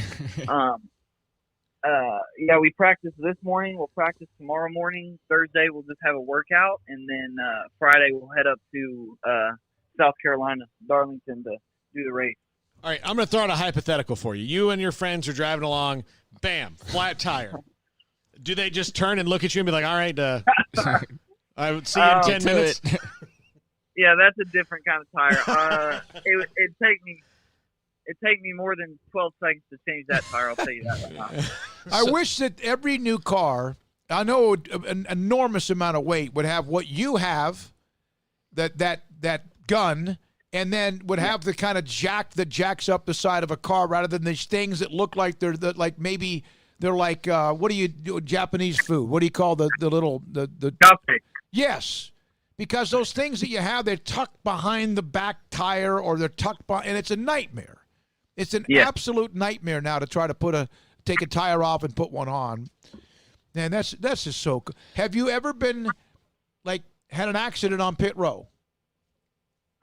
Earlier this year, actually, sometimes when the gas man will plug the gas in, there's 90 pounds of gas in that can that he has holding on his shoulder. So he'll put that in there, and sometimes when he pulls the gas out of the car for me to run in front of him, sometimes some spills on the ground, and that gets real slippery. So one time I did my right side, I was running around to the left side, and I didn't see the gas. So I slipped, and I sandwiched my finger in between the gun and the ground, and it broke my finger. Okay. So I had to finish the stop with a broken finger, and I just taped it up, and we did one more stop after that. So, Trevor, when you got the call and you kind of decided where you were going to go as far as joining a team, is there a tryout? Is there a way for them to be able to see your abilities? What did you have to do to prove that you could fit the role that they were looking for? Yeah, I came up to Stuart Haas with two other guys. One was the jackman, one was the tire carrier, and I was the changer. So we just did a normal practice, like what we do every practice, just jumping off the wall, changing the tires, and I guess they're just looking for potential in you. And so we did that tryout, and I went home to Texas, and I didn't hear anything from them for a couple weeks. So I was like, well, I guess I didn't get it. And then they called me about 3 weeks later and was like, hey, we'd love to have you. When can you move up here? And I'm just in Texas sitting in my house well, I guess I can be up there next week. So I packed all my stuff up and moved up to North Carolina. That's the craziest thing ever. It's awesome. And the fact that Coach – so you're in Charlotte, is that right? Or where are you? Charlotte, North Carolina. Yes, that's where all the NASCAR teams are. So did Coach Rule offer you a room at his mansion, wherever he is now in Charlotte? Does he have – he said, hey, by the way, I got an extra room here? No, I haven't been to see him yet. We've talked about it. We were going to have him and their coaching staff come down to Stuart Haas and do maybe some pit stops or something, teach them how to do that. And then we were going to go up there and kind of look at the weight room in the facility and get a tour of the Panthers facility. So that'd be cool. Whenever all this Corona stuff is over, maybe that's when that'll happen. Yeah, that's fantastic. What a great story. So, Trevor, is this are you in love with it now, going from somebody who had, relatively little knowledge to now being thrust into the profession? I mean, is this your thing now? Oh, my gosh, I love it. It's been such a blessing. Yeah, I knew nothing about cars. I hardly knew if my dad wouldn't have taught me how to change the freaking wiper fluid in my car, that's about all I knew. And now I'm just getting bombarded with knowledge, learning stuff every day, learning how the car works, learning aerodynamics of the car, how all that happens when your car gets in a wreck, how to fix it, and get it back out on the track. So, yeah, it's been kind of a wild ride, but I've loved every second of it. That's fantastic. I'm so glad that was able to get in contact with you. It's a great story. It's something unique. Obviously, it's weird that today happened to be the day they released the rest of the single digits, so that came into play, and that made a lot of sense as well. How often do you keep up with, like, you're constantly, Craig mentioned about the kind of team they had. How often do you keep up with Baylor? Is this something you, like, every day you want to soak something up about what they're doing in football? Yeah, they do such a good job with those Twitter videos that it's kind of hard not to keep up with them and know what's going on. It's fun seeing all your buddies still out there practicing and working out and all that stuff. So even though, like, I'm not a part of it anymore, I still kind of feel a part of it, getting to watch all those videos and see all those guys on Instagram and Twitter and all that kind of stuff. Well, shoot, man, it sounds like Charlotte's going to be a place for a Baylor watch party. All the former coaches and Trevor's out there. You guys can find a spot and watch some Baylor football together. That'd be awesome. Trevor, thank you very much, man. Appreciate it. Congratulations. Best of luck. Yeah, that's awesome. Trevor White, he's a tire man. I'm talking about, 3 videos. I'm going to send you, I'm going to put them up, a couple of them up on Twitter. It is as precise, and this is a heavy gun now. Zit, zit, zit, zit, zit. Yeah. He then pulls the tire, throws it, rolls it to the right, flip, flip, flip, flip, flip, and you can't miss. No, and he's with a really good team, obviously, Stewart Haas Racing, and he's, just getting started, really, in his career, but it's awesome how much he's already, as you can tell by listening to him, fallen in love with it. So I'm sure that we could probably check back in a couple years with Trevor. Now we got a NASCAR guy now. So, that's awesome, and to hear how it came together, you just never know. Like, I wouldn't have guessed. I would have probably just assumed, like, oh, well, Trevor must be a big NASCAR fan or his family watch NASCAR or something along those lines.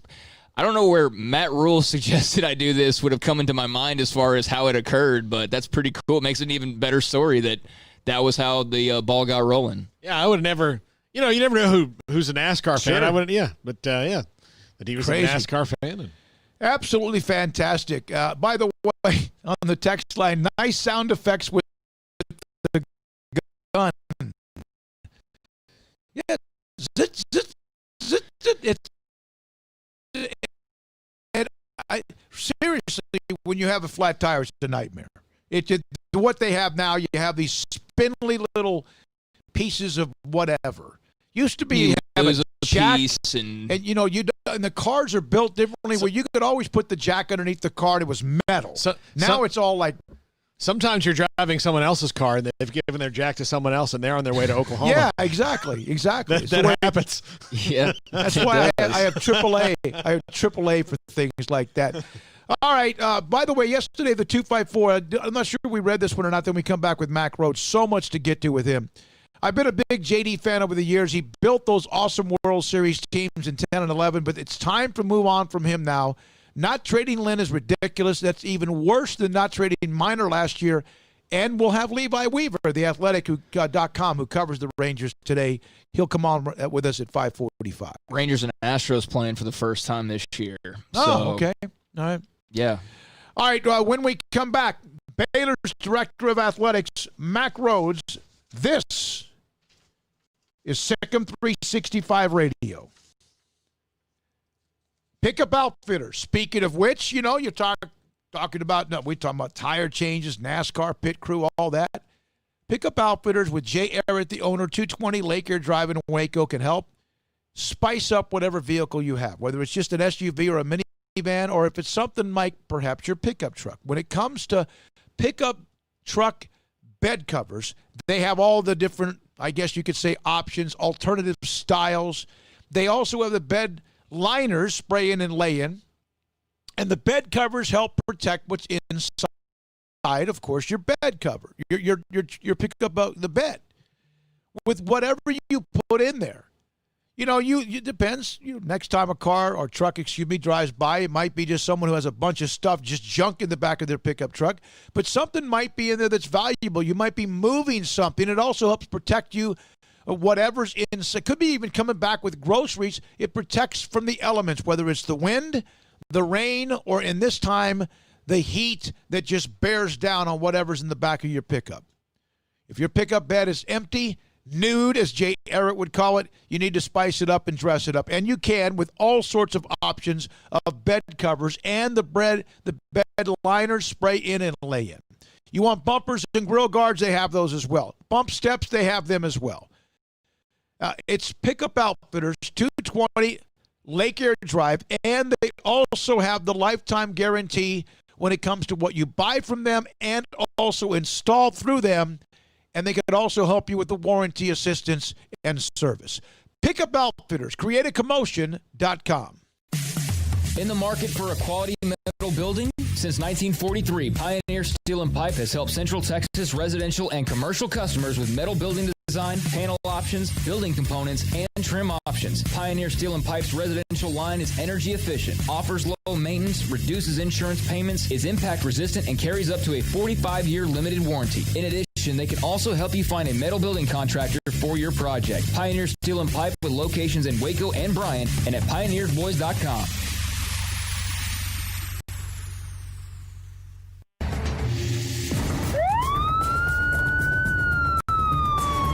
If you or a loved one or friend has been arrested and you can't afford bail, trust Terry and Chase Chapman at Chapman's Bail Bonds, covering Waco and McLennan County for over 25 years. Chapman's can bail you out anywhere with experienced, knowledgeable local agents who are committed to serving you professionally, respectfully, and with the highest integrity. Chapman's understands your privacy is important. Your freedom can be secured fast when you use Chapman's Bail Bonds. Open 24 hours a day. Payment arrangements available. Call Chapman's Bail Bonds. When you need help, 254-754-1603. When you ring, we'll spring. Ideal MRI is a small family business right here in Central Texas. We're open to support you while lowering the cost of healthcare bills. When you need an MRI, ask your doctor for an Ideal MRI. Visit us at idealmri.com or call us at 833-IDEAL-MRI. Let Camille Johnson Realtors guide you seamlessly through the process of buying your dream home or selling your current one, commercial, farm and ranch, or residential. Camille Johnson Realtors can smoothly and successfully lead you through any transaction with a team of 24 experienced agents who are excited about serving you. Camille Johnson Realtors services the entire greater Waco area. If you're in the market to buy or sell, contact Camille Johnson Realtors, 104 Midway Center in Woodway, or find them online at www.camillejohnson.com. Camille Johnson Realtors, elegant, charming, warm. Welcome home. Boots add protection. Good boots help you climb better and move forward faster. And when your son or daughter steps into the boots of a U.S. Army officer, they also learn how to lead. In these boots, they'll gain more confidence with expert training in one of more than 150 occupational specialties. In these boots, they'll stand a little taller and lead a team with diverse backgrounds and areas of expertise to successfully accomplish whatever challenge comes next. In these boots, they'll earn respect with valuable experience from day one that will give them solid footing for success into the future. Highly qualified candidates who earn a spot on our team can receive comprehensive health care coverage, college tuition assistance, and a bonus of up to $40,000. See all the things your son or daughter can achieve in our boots at GoArmy.com. U.S. Army Waco Recruiting Company, 254-598-8131 or 254-776-1543.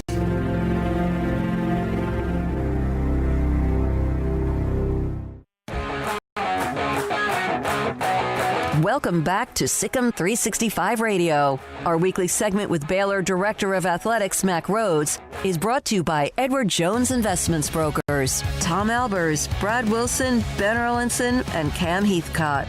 Edward Jones, making sense of investing. Paul, if we need any sound effects, I'm being told that I'm pretty good at them, I guess, on the gun with... Zit, zit, zit. That's what it sounds like, too. It's so amazing how fast they can change a tire.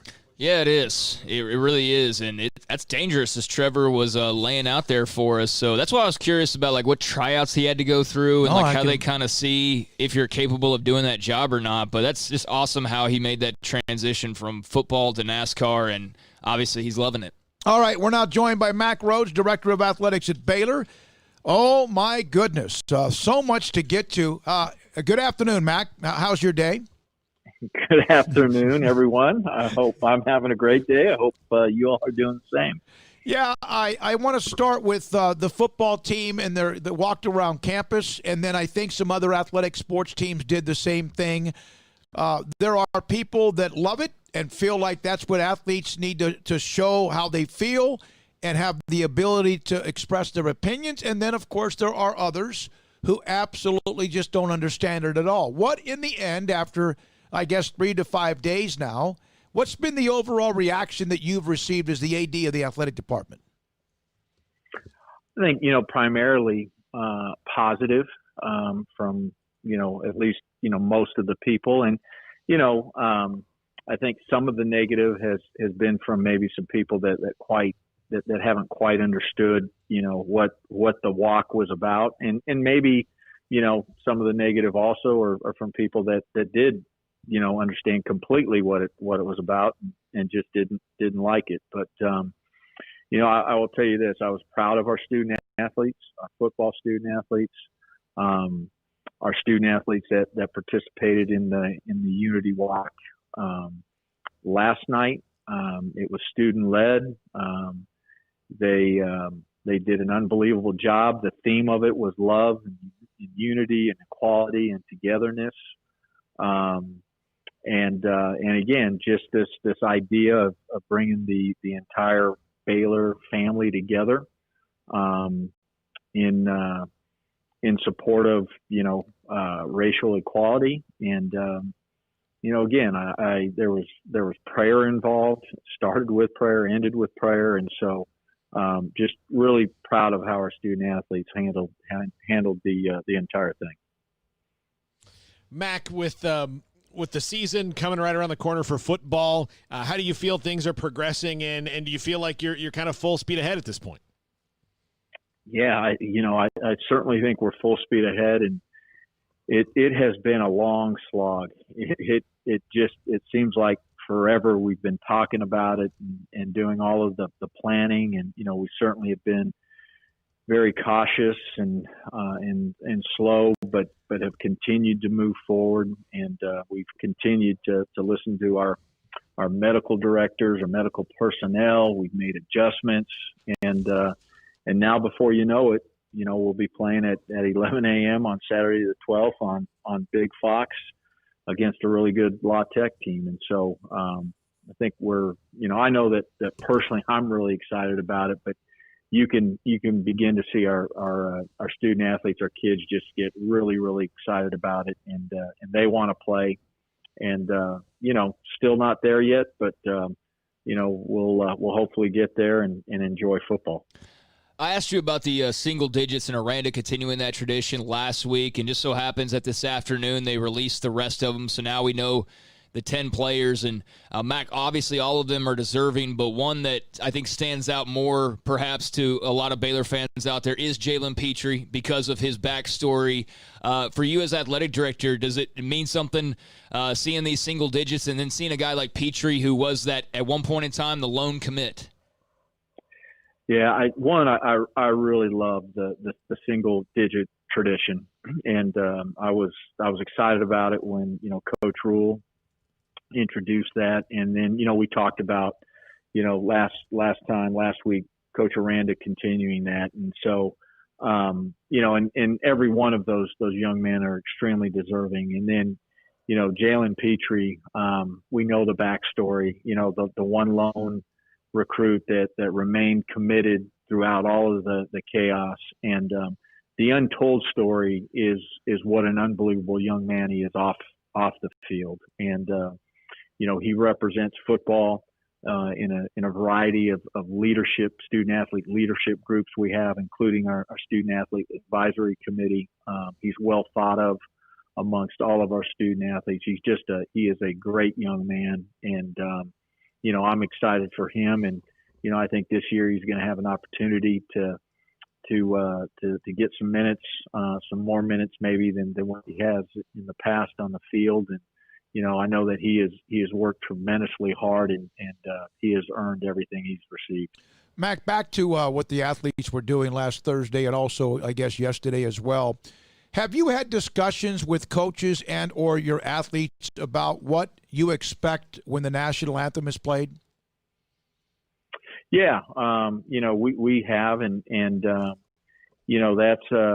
that's obviously a really polarizing subject. I think throughout this country, and our preference absolutely is that you stand for the national anthem.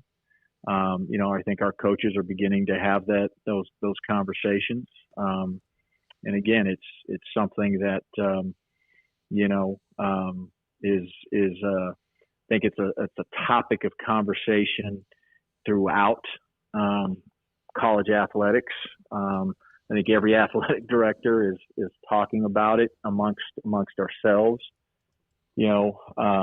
We see or our student athletes see what the NBA is doing or what the NFL is doing, or Major League Baseball, or something else, or some other organization, how they're handling it. And so I think our jobs, and again I go back to we're not administrators or coaches, right? We're educators, and it's our job to have conversation with our student athletes about choices we make, I make, we all make, right? And how that impacts people around us. Now, there's a story that was kind of, I guess it was out there, and then it kind of evaporated. And I'm sure because of the investigation that it continued, that maybe it's still a part of it. I don't know if it's a Title IX investigation or human resources or whatever it would be. But there were some accusations made against Mark Lumley, your assistant coach in softball, and then also the softball program, of course, with Glenn Moore. You have discussed it with us, but that was a few weeks back. What's the latest on that? Yeah, and again, as we talked about weeks ago, because it's a personnel matter, I can't, I'm prohibited from getting into details, and and I don't know that I'd want to get into details. If I could, out of respect to just everybody that was involved in it. But the review of the softball program has been completed. Coach Moore is still our head coach, and I certainly anticipate he'll be our head coach for a long, long time. I said 2 or 3 weeks ago, I love Glenn Moore. There's no doubt in my mind that he's got an unbelievable heart. He's got an unbelievable heart for young people, wanting to pour into them, wanting to grow them. Like me, we all at times maybe have some missteps, and we learn from them and we move forward. And again, I stand behind Coach Moore and I support him, and look forward to him leading our softball program. I know he's battling some health issues, but can you address the status of Mark Lumley?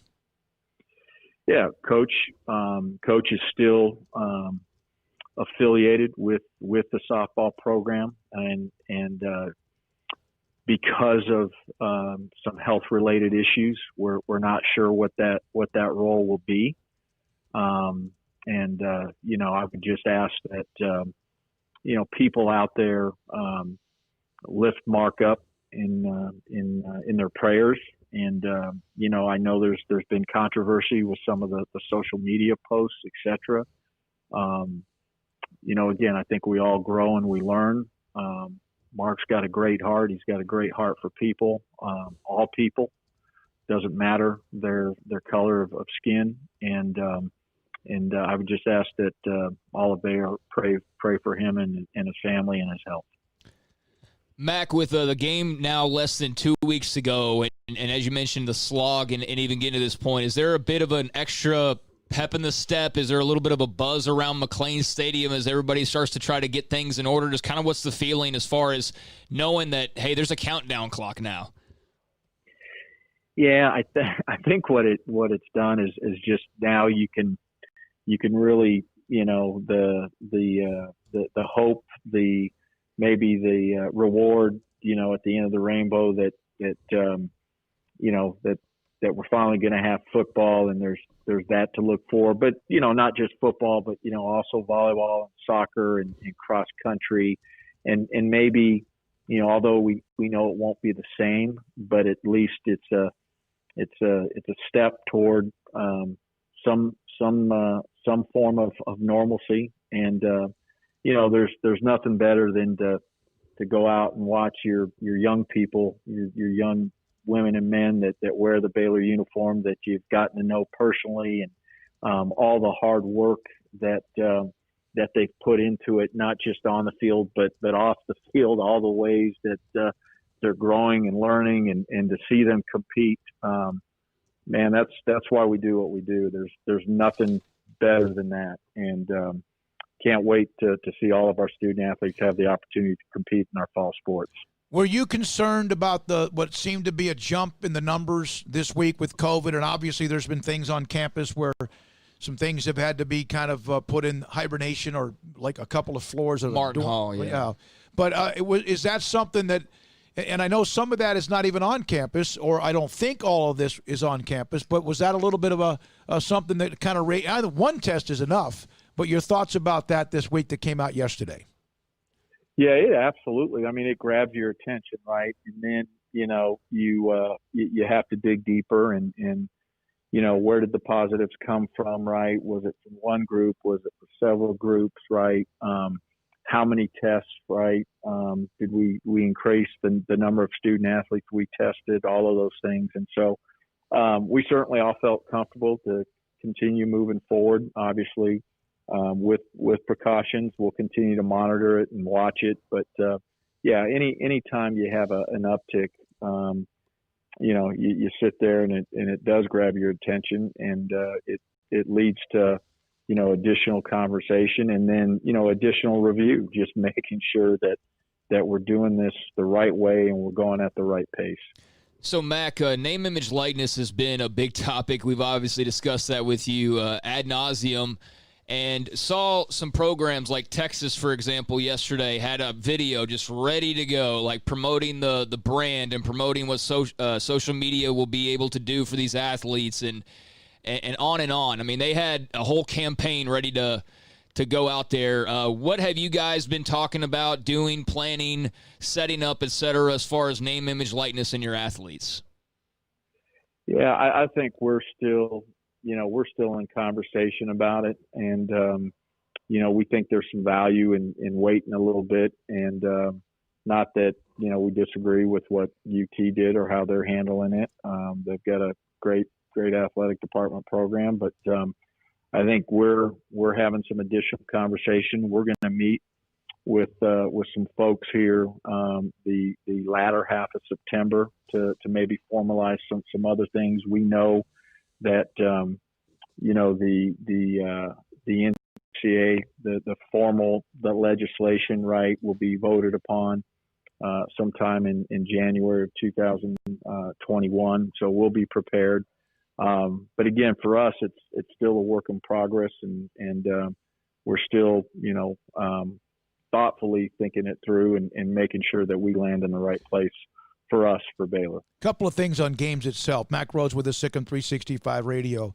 So after the Central Arkansas Austin Peay game, it was, I guess, Saturday night, they showed the post game, on the field, the normal thing where players would go across the field, shake hands, whatever. And it was I didn't see it, but that some of the players, or maybe a lot of them, they didn't have their helmets on. There were no masks. Does the Big 12 already have in place how you will handle post game? How you handle what normally was a tradition of, even after you've tried to beat somebody's brains in for 4 quarters, to how you handle that when it's over? We do, and I wish and I'm being candid with you. I wish I could remember exactly how we're doing it.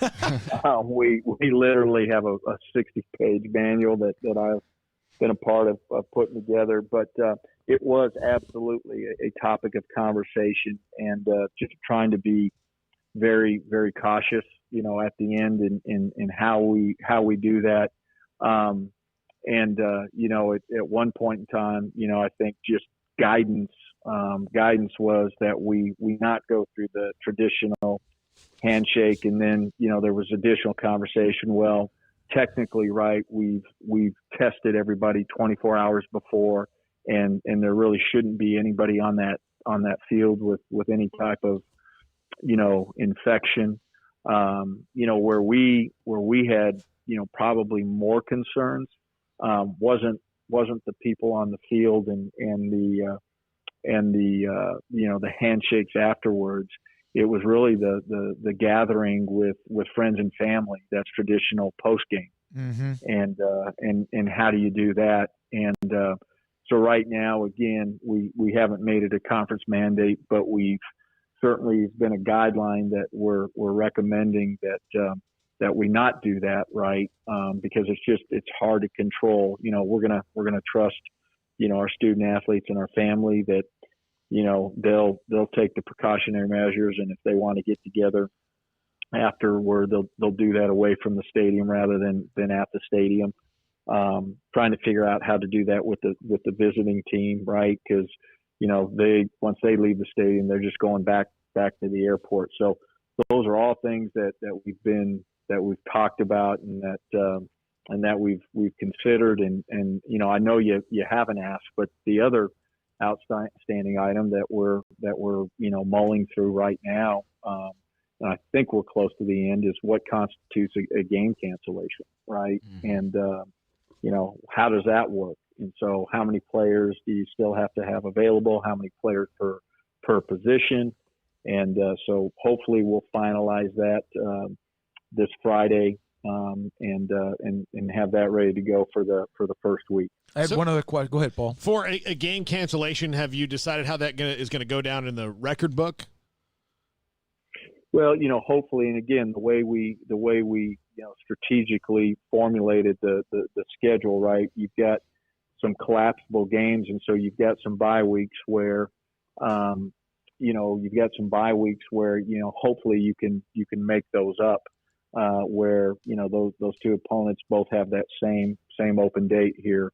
So hopefully you're able to make it up that way, Paul. But if not, then it will go down as a no contest. When will you, as a school, university, release protocols for those who attend the game? Is that going to be something you blast out for season ticket holders or whatever, like concessions, water fountains, stadium services, and all that? Is that something you'll release between now and the 12th? Yeah, absolutely, we will. And we've got Henry Howard and Drew Pittman, who do a great job. I think they're two of the best in the country, if not the best. And I really mean that sincerely. They are fantastic in terms of game management. And so they've really spearheaded, at first, the 50%, then the 25%, right? We've had to have those discussions with the state of Texas. We've had to have those discussions with the city of Waco. Both entities, both parties have been completely comfortable with the way we're doing it, and have even applauded the way we're doing it. And so again, grateful for those two gentlemen. But all of that will release in just the entire protocol of how a game day will work. Final thing, and you helped me with this because Jovan was able to help me get this information. Somebody had asked about how the breakdown of tickets and renewals and deferrals, whatever. I'm gonna read this. You tell me, what was your reaction to this? 65% of season ticket payments were deferred to 2021. This was as of late Friday. 20% refunded. The group still gets right of first refusal to renew seats for 2021 and can still purchase single game tickets, and 15% retained their season tickets through donations and season ticket status for suites and loge. Does that mean like 15% retained it? And is that kind of what you expected? Do those numbers kind of hit what you thought they would hit? Yeah, I think they do. Quite frankly, the one that maybe I thought would be a little bit higher, was the refund where that group just received their complete refund, especially when we are guaranteeing them, even if you want the complete refund, right, you still get the first right of refusal to renew their seats in 2021. So they weren't losing their place or their tickets. I thought that maybe that would have been higher than 20%. I thought maybe 25 to 33% was where that number would land. And so I think that's good news. I'm grateful, for the folks, and I'm grateful for everybody. It's just an odd year. It's an odd time. It's an odd time. It's difficult. I'm just grateful for everybody that just decided to flat out not cancel tickets, whether it's for this year or for next year. I think we've got some of the best fans in the country, and they continue to support, and really, really appreciate all of them. Thank you, Mac. Anything else, guys? Thank you very much. So much going on. It's got a kickoff time for the 12th. That's great news. Hope we get to that point. Thanks for your time.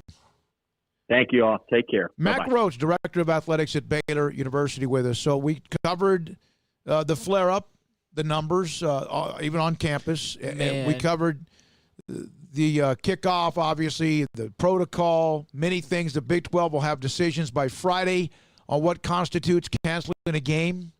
Have that in place? Yeah, that's a big question for everybody, is the number, because that's a legit question. I mean, if there's 10 guys, does that mean you cancel a game? Does it matter not even so much what the number is, but if you've lost an entire position group? Like Aranda was talking about, if you have an outbreak and let's say it's along the offensive line, and you can't really put a wide receiver at tackle to try and make up for that loss. And so, yeah, that's very interesting on how they will determine a number, so to say, of cases that would require a shutdown, or if it would be, like a position group being eliminated or whatever the case may be. I have seen, some of the numbers from campus, things like that, but Alabama and South Carolina, Alabama's been pretty publicized, but South Carolina had 739 COVID-19 cases on Friday, and that's bumped to 1,026 3 days later. So they're getting hit hard right now. They're still saying the risk level is low, despite 1,000+ employees or faculty and students having it. And I know Alabama was also well above 1,000, but they kept charging forward as well. So, that's part of the reality of this whole thing. And I guess it'll be up to each institution in most cases of, what they deem the risk levels and how far they're willing to go before, having the balls, quite frankly, to say like, hey, no, we got to shut this thing down, So it'll be interesting, incredibly interesting to track just how this unfolds across the country. Yep. So he told us they want to solidify, canceled or postponed by sometime. He said by the end of the week this week. All right. In the Glenmore update with softball, it sounds to me that Glenmore, that they've met. The investigation took place. He remains the head coach. And as Mack Rhoades said, I love Glenmore, and I hope he's not only the head coach now, but for a long, long time. He did say that there's missteps that people take. He mentioned Mark Lumley, who's been he's been ill. He's had cancer. And that right now he remains attached to the program. Not sure exactly what that means as far as his role going further. It's 4:45. This is Sikkim 365 Radio. Waco Regional Tennis and Fitness, where every morning you can walk through the front door and change your life, but you have to do that. I mentioned Richard, who last week just shows up one morning, walks in the front door and says, hey, I want to join this gym, this facility. I've been hearing David Smoke talk about this for a long, long time, and I've retired. He was a school bus driver, and he had time to start working out. I've seen him 3 different times in the last week at various group exercise classes. That is great. Maybe he feels better. Maybe he'll lose a little weight, and maybe he'll also start to fit in certain clothes better than he has been. He said he's got tired of hearing about it and wanted to experience it, and he's been there and he's taking his time, but he's working out. It's great to see him. That's one of dozens upon dozens upon dozens of stories at Waco Regional Tennis and Fitness Lakeshore Drive. They're an amazing tennis facility with head pros Britt Coleman and also Joe Rosa.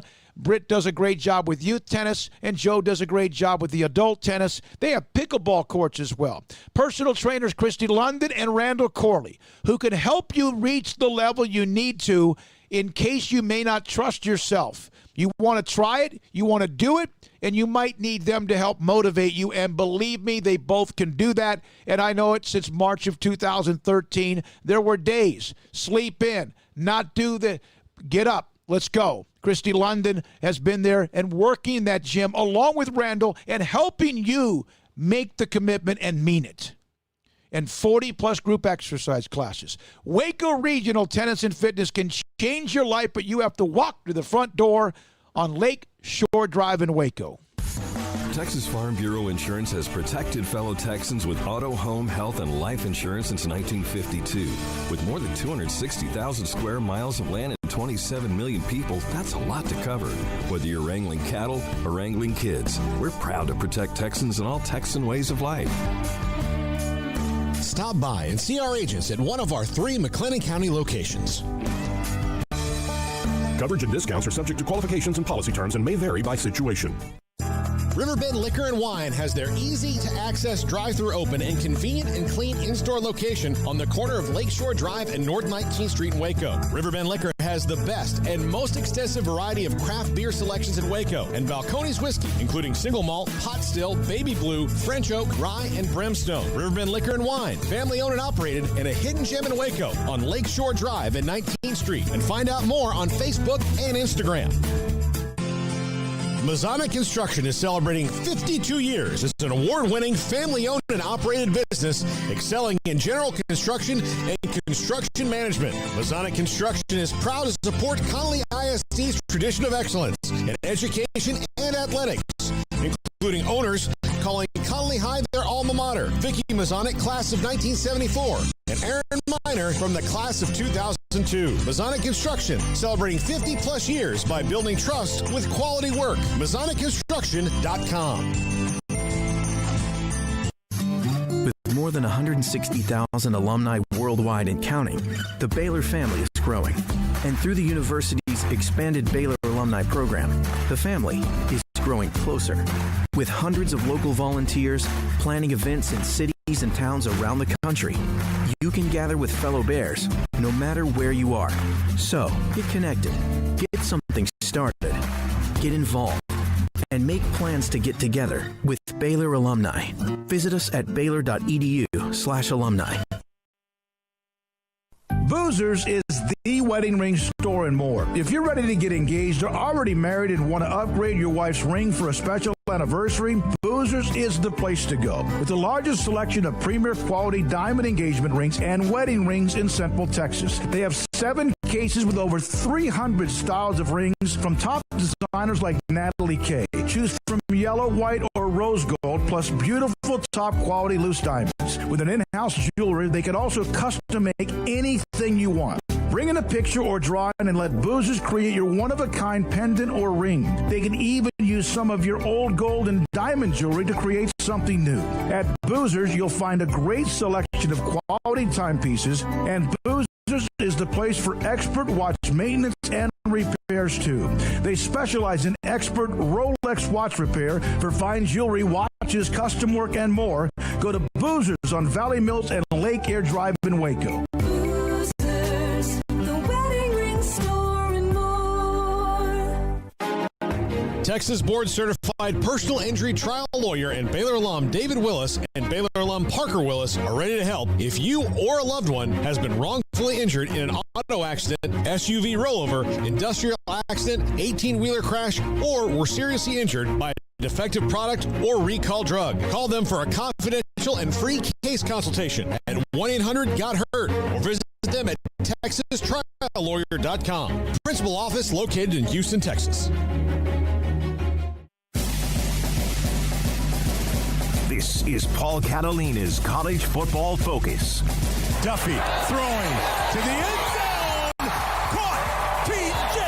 Fasher. Our Big 12 tour continues here on Sikkim 365 Radio. Aaron Dickens, RedRaiderSports.com, at Aaron Dickens on Twitter, joins us to talk Texas Tech and Aaron, I guess first off, the big news over the weekend, Texas Tech added Colin Schooler, a grad transfer linebacker from Arizona, and they're a team like Baylor did earlier in the week that reaped the benefits of, the Pac-12 and the Big Ten not playing football this year.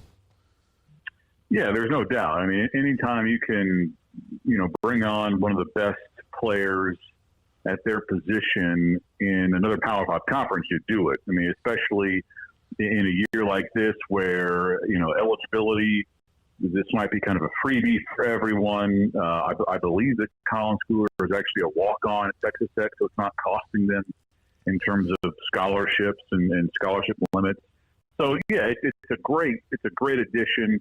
It's like signing $20 in your pocket of some jackets that you have in the closet. I wonder, because he just got into town last week. He's been, working with the team for a few days. They didn't practice over the weekend due to the some of the social justice protest, boycott, strike stuff. So you wonder how quickly will he be able to acclimate, learn the scheme? How much will he really be able to help you, especially early on? But you don't look at the gift horse in the mouth, and Colin Schooler is definitely a quality addition for the Red Raiders. What is going to be the difference between them taking a step forward this year in the shortened 10-game season or remaining in neutral? Well, I think that you could look at it from two different perspectives. One, defensively, if they were just anything above, absolutely terrible on the back end of their defense last year, I think you're probably talking about a bowl team. Not a very good one, but certainly good enough to win 6 games and go to the postseason. I think if you would have had more continuity at the quarterback position last year, you would have seen a team that would find a way to get to 6 wins, but Alan Bowman goes down with a broken collarbone against Arizona. Ironically, that tackle was made by Colin Schooler, believe it or not, in Tucson. So he goes down against Arizona. They start Jackson Tyner, unmitigated disaster against Oklahoma. Jet Duffy starts the rest of the way, and he was, up and down, uneven. So if they have some stability at quarterback, and if they can get a bit better on the defensive end, especially in the defensive backfield, then I think this is a team that can definitely take a step forward. It's just a matter of, can all that happen? Obviously, easier said than done. With Bowman, how worried do they have to be moment to moment that he's been, ridiculously injury prone in his career? Great question. I don't know. I mean, because is it injury prone or just bad luck that his body was contorted in such a way and his breath pattern was at a specific point when that West Virginia defender hit him in just the right spot? I guess it was October of 2018. I mean, that's just awful luck. And then clearly, I think probably came back a little bit too soon against Oklahoma, and that was re-aggravated. Broken collarbone last year. So, yeah, I think that if you're a Tech fan, you're holding your breath. And Bowen's a guy that for as long as he's been around, he played in that season opener against Ole Miss in 2018. He hasn't really just played a whole lot. I think he's started like 8 games, something like that, in 2 seasons. And so while he's kind of felt or treated like this known quantity, I think that's probably not the case. So we'll see how it goes. I think the good news, if you're a Tech fan, about this year compared to last or even the year before that, is that you feel better about your quarterback room than you did last year. I mean, you bring on Henry Colombi, who has experience with this staff, this system at Utah State. He's eligible to play right away. Maverick McIver from West Texas, redshirt freshman. He's a good option on the depth chart as well. You have freshman Donovan Smith. So they have a lot more options that I think they feel good about now compared to last year. Now that Jet Duffy is gone, is that one of those things that because he had so much kind of following him around, is that maybe a relief a little bit, even though he did play well at times? Yeah, I think that's fair. You're talking about the Title IX investigation when Cliff Kingsbury was still here, where he was found responsible for, I guess, non-consensual intercourse with the tech student. And then it come to find out, this comes out after he announced his decision to transfer. There was another Title IX investigation that occurred last year. He was ultimately cleared of any wrongdoing there, but certainly given his history, when you give a guy like that a second chance, whether he deserved it or not, I happen to think that he did not, but Cliff Kingsbury did. So when you give a guy like that a second chance, the expectation is, hey, don't burn me again. And clearly, by putting himself in that position another time, he did. So I don't know that it affected the team too much in terms of distraction or any of that stuff, because again, that second instance of this kind of popped up and hit the news and everyone's radar after the season. But yeah, absolutely. I think for if you're a Texas Tech fan, you are not just super upset that Jet Duffy is gone. We talked about Colin Skriller obviously earlier, but he's one of 7 transfers, 5 of which are from FBS schools that Texas Tech has brought on. How many of those guys do you expect to have an impact early on? Well, I think all of them. I think that especially this year compared to most, where we're talking about, okay, how many players do you need in order to play a game, right? I think the number being bandied out right now in the Big 12 is 53. And so if you've got a guy like Colin Skriller that may not have been in the system but for 2 weeks right now, and maybe not 2 months by the time this becomes an issue, or Tyree Wilson from A&M, who's a redshirt freshman, or any of the other 7 new guys, are they better options for you, even though they might be inexperienced in your system, than some walk-on from Muleshoe, right? Yeah. So I think that, in this year, more than any other, I think it's gigantic. And think about special teams, too, because that group pulls from basically everybody outside of the quarterbacks and maybe some of the linemen. And so the more options you have for special teams, the better. And I think that's where, this COVID stuff, if it begins to really affect the season and you do play games with some players on team, then I think special teams is probably where it will be felt the most outside of maybe some specific hard-hit position groups. Now, are any of these guys going to be all Big 12 players for you or lead you in any major statistical category or, be on the media guide next year? Probably not, right? History and odds suggest that, you should really temper your expectations when it comes to transfers, especially year one. But this year, above all others, I think that just having more bodies on the roster, more Power 5 capable bodies will be a big boon to Texas Tech.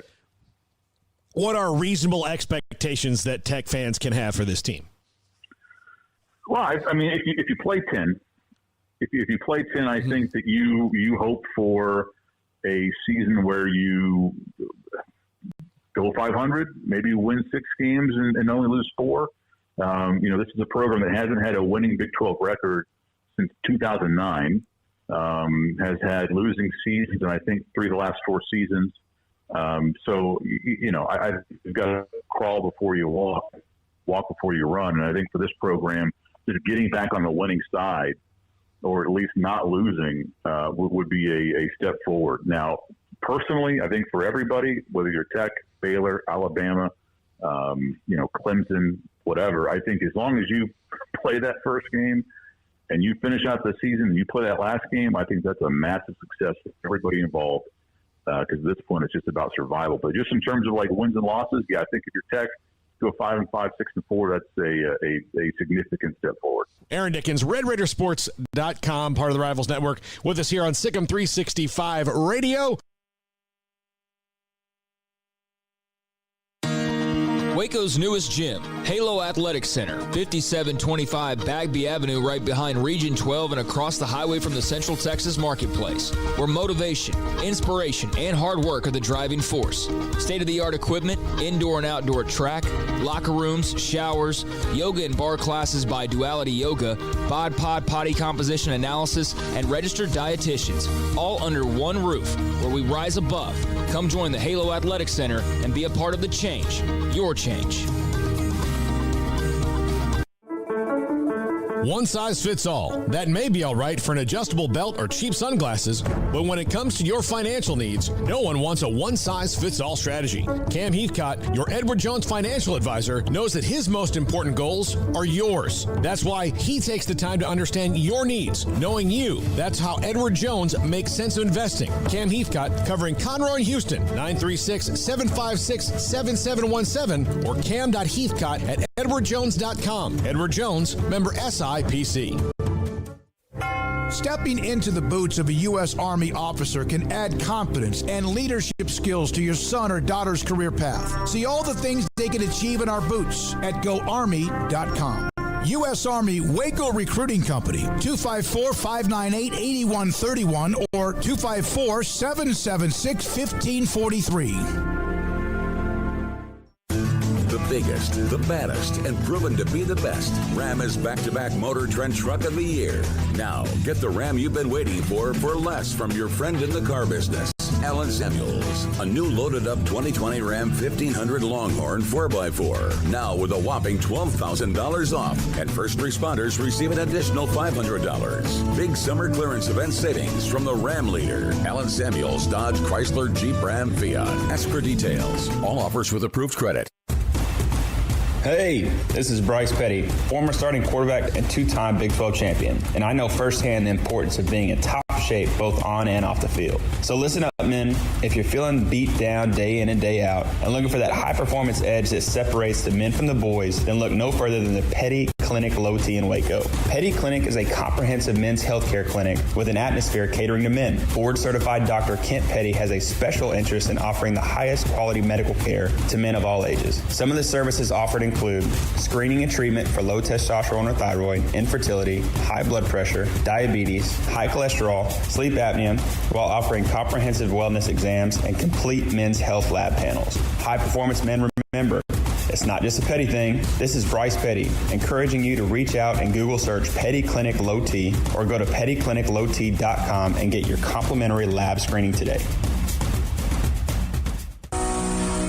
Graham Property Company will give you the best opportunities and services to navigate and achieve your real estate goals. At Graham Property Company, we strive to establish lasting relationships built on service and performance. Whether you are buying, leasing, selling, or investing, our real estate portfolio and expertise can facilitate your needs no matter what real estate or property need you may encounter. Graham Property Company, property sales, acquisitions, leasing, and management at GrahamInvestmentCo.com. The biggest, the baddest, and proven to be the best. Ram is back-to-back Motor Trend Truck of the Year. Now, get the Ram you've been waiting for less from your friend in the car business, Alan Samuels. A new loaded-up 2020 Ram 1500 Longhorn 4x4. Now with a whopping $12,000 off, and first responders receive an additional $500. Big summer clearance event savings from the Ram leader, Alan Samuels, Dodge, Chrysler, Jeep, Ram, Fiat. Ask for details. All offers with approved credit. Welcome back to Sikkim 365 Radio. It's time for our weekly segment with David Hellman of DallasCowboys.com. Here is Pollard all the way in for 6. The 5 o'clock hour is sponsored by Edward Jones Investments with financial advisor Brad Wilson. Investing is time and experience back to you and your money during today's changing times. Edward Jones, making sense of investing. Here's David Smoke, Paul Catalina, and Craig Smoke. Start this 5 o'clock hour. It will include 3 analysts: David Hellman on the Cowboys, John McClain, Houston Chronicle, NFL, and Texans, and also Levi Weaver, the Athletic, on the Rangers the day after the signing day. David Hellman joins us now on Sikkim 365 Radio. David, what's it like now, even though we couldn't, as far as watching whatever that was on television, what was it like to actually have a chance to see things happen in front of you this weekend? Well, I mean, it was confusing. You kind of alluded to it right there. I know people that are older than me love to talk about how Chuck Knoll did that in Pittsburgh with the Steelers, but I've never seen people play football without numbers on their jerseys. But honestly, just from a mechanical standpoint, it didn't look any different than any other Cowboys practice. So, that part was all the same. It was just very challenging trying to figure out who. David, part of this kind of excites me, though. I mean, this is some Belichick level stuff, subterfuge going on with Mike McCarthy. Yeah, it's definitely different. Jason Garrett's whole thing was like, we do what we do, and if we do it at a high level, nobody will be able to stop us. Whereas, most people recognize that deception and, even outright lying are like a big part of football. So it's definitely a change. And, I can't say, it's weird to walk that line between, like, it's frustrating as a reporter because I want to be able to do my job well, but I can sort of look at it objectively and say, I understand what you're going for here, and this is probably going to make it difficult for other teams to scout you and potentially steal your players. So I was a little bit annoyed by it, but I do have to tip my cap to McCarthy for keeping people on their toes. David, what would you say as far as the roster goes right now is the biggest question mark or the biggest weakness? Well, I mean, I think, we've probably talked about it before, but I think you just have to look at the secondary. And it's not to say that they don't have talent. Trayvon Diggs, the second-round pick, he's had a wonderful training camp. And they've got guys like Anthony Brown and Chido Awuzie who have started a lot of games, but there are proven playmakers basically everywhere else on the field. And, you look at the secondary, Xavier Woods strained his groin. I think he's going to be okay, but that's just another question mark for a position that already has him. And as good as a guy like Diggs has looked, we haven't seen him do it in live action. So I think cornerback and safety is where you kind of get antsy thinking about the season. So I heard some chatter and about that the wide receivers other than the obvious. How much has Noah Brown improved as far as him making the team? And I think he's the one that made the real nice, I don't know if it was back shoulder catch, whatever, in the end zone from Dak Prescott. Yeah, I mean, I'm a longtime fan of Noah Brown, to be honest with you. He got dogged a lot early in his career because I thought the coaching staff asked him to do stuff that wasn't really his specialty. And then he had, injuries kind of derailed him for the last two seasons. But all credit to him. I mean, he's come on so strong. He puts together good practices. Yeah, I mean, he had a wonderful touchdown catch in the, if you want to call it a scrimmage, whatever it was, he made a great play. But he's really been doing that more often than not. He's gotten plenty of opportunities to work with Dak and the first-string guys, and he's made the most of it to the point that, Stephen Jones, when he was asked about that depth chart, Noah Brown was the first guy he brought up. So I don't want to presume too much, but it certainly seems like he's earned himself a roster spot, and it's very deserving based on what we've seen over the last couple of weeks. What about Cedric Wilson? They kind of go. I mean, honestly, I love it when the Joneses do our job for us because Stephen Jones got on the radio. I guess it was yesterday. Wow, that feels like forever ago. But he said, Stephen Jones basically said, yeah, Cedric and Noah have really distinguished themselves ahead of everybody else, and the next challenge is determining if somebody else is worthy of that sixth roster spot. So I think, you add Cedric and Noah to the three that we know about, that gives you five. I think that's almost a certainty. And then it's up to the guys like, Ventel Bryant and John Bay Johnson, to try to convince them to keep that extra guy as the sixth man. Is Amari Cooper just dealing with the typical training camp aches and pains? Is this something that's been bothering him previously? What has been your, take on why he's missed some time? I never want to completely believe people about injuries, but Mike McCarthy and Jerry Jones have, they've both said they're not worried about it at all. Basically, the last three practices, Amari has, he suits up, he warms up, he does all that good stuff, and then he kind of eases out of practice when they get into team drills. Jerry and Mike have both kind of said that it's more about load management and keeping him fresh. Like I said, I don't want to take them too much at their word because people take liberties with injuries all the time. But I will say, like I said, I mean, every day Amari comes out and, he catches balls and kind of jogs through his routes, and he's definitely much more active than a typically injured guy. So as of right now, I kind of take them at their word that it's not a super serious injury, but I will feel better when we get to see Amari back in practice for sure. It's such a weird time, but we're getting closer to. I mean, it's around the corner now. It's like college football. The Big 12 today released kickoff times, which is the next step. Hell, we didn't even know if we'd have times or games to kick off. But what is it you need to see, David, between now and the time they open up the season? What is it you want to like digest the most, if in fact you're able to do that when it comes to this Cowboys football team? I mean, I thought about that today. You kind of took it right out of my mouth. Like, I need to see somebody kick a football off in a stadium for a live game before I think my brain will allow me to believe that it's going to happen. Just because, we've been dealing with these unknowns and these variables for so long. And yeah, I mean, it's not even around the corner. It's here. They're going to cut the roster on Saturday. I mean, that's insane to me. And that's even after, after 2 weeks of practice. I really still haven't. It's just sort of this abstract thought that the season's going to start, but then you sit and you're like, no, in 12 days, not even in 12, because the Chiefs and the Texans are going to play on Thursday. So, 10, whatever it is, 9, 10 days from now, we're going to have a football game. And that's really hard to believe. And I feel like it's almost like a mirage. Like if you reach out for it, it's going to disappear. So, hopefully we can get to this first weekend of games and everything goes off without a hitch, and maybe then my brain will allow me to believe that this is true. The Jerry Jones kind of threw out like a kind of a mind tornado on Earl Thomas again. Is he not the master of things like that? Yeah, that's pretty much what he does.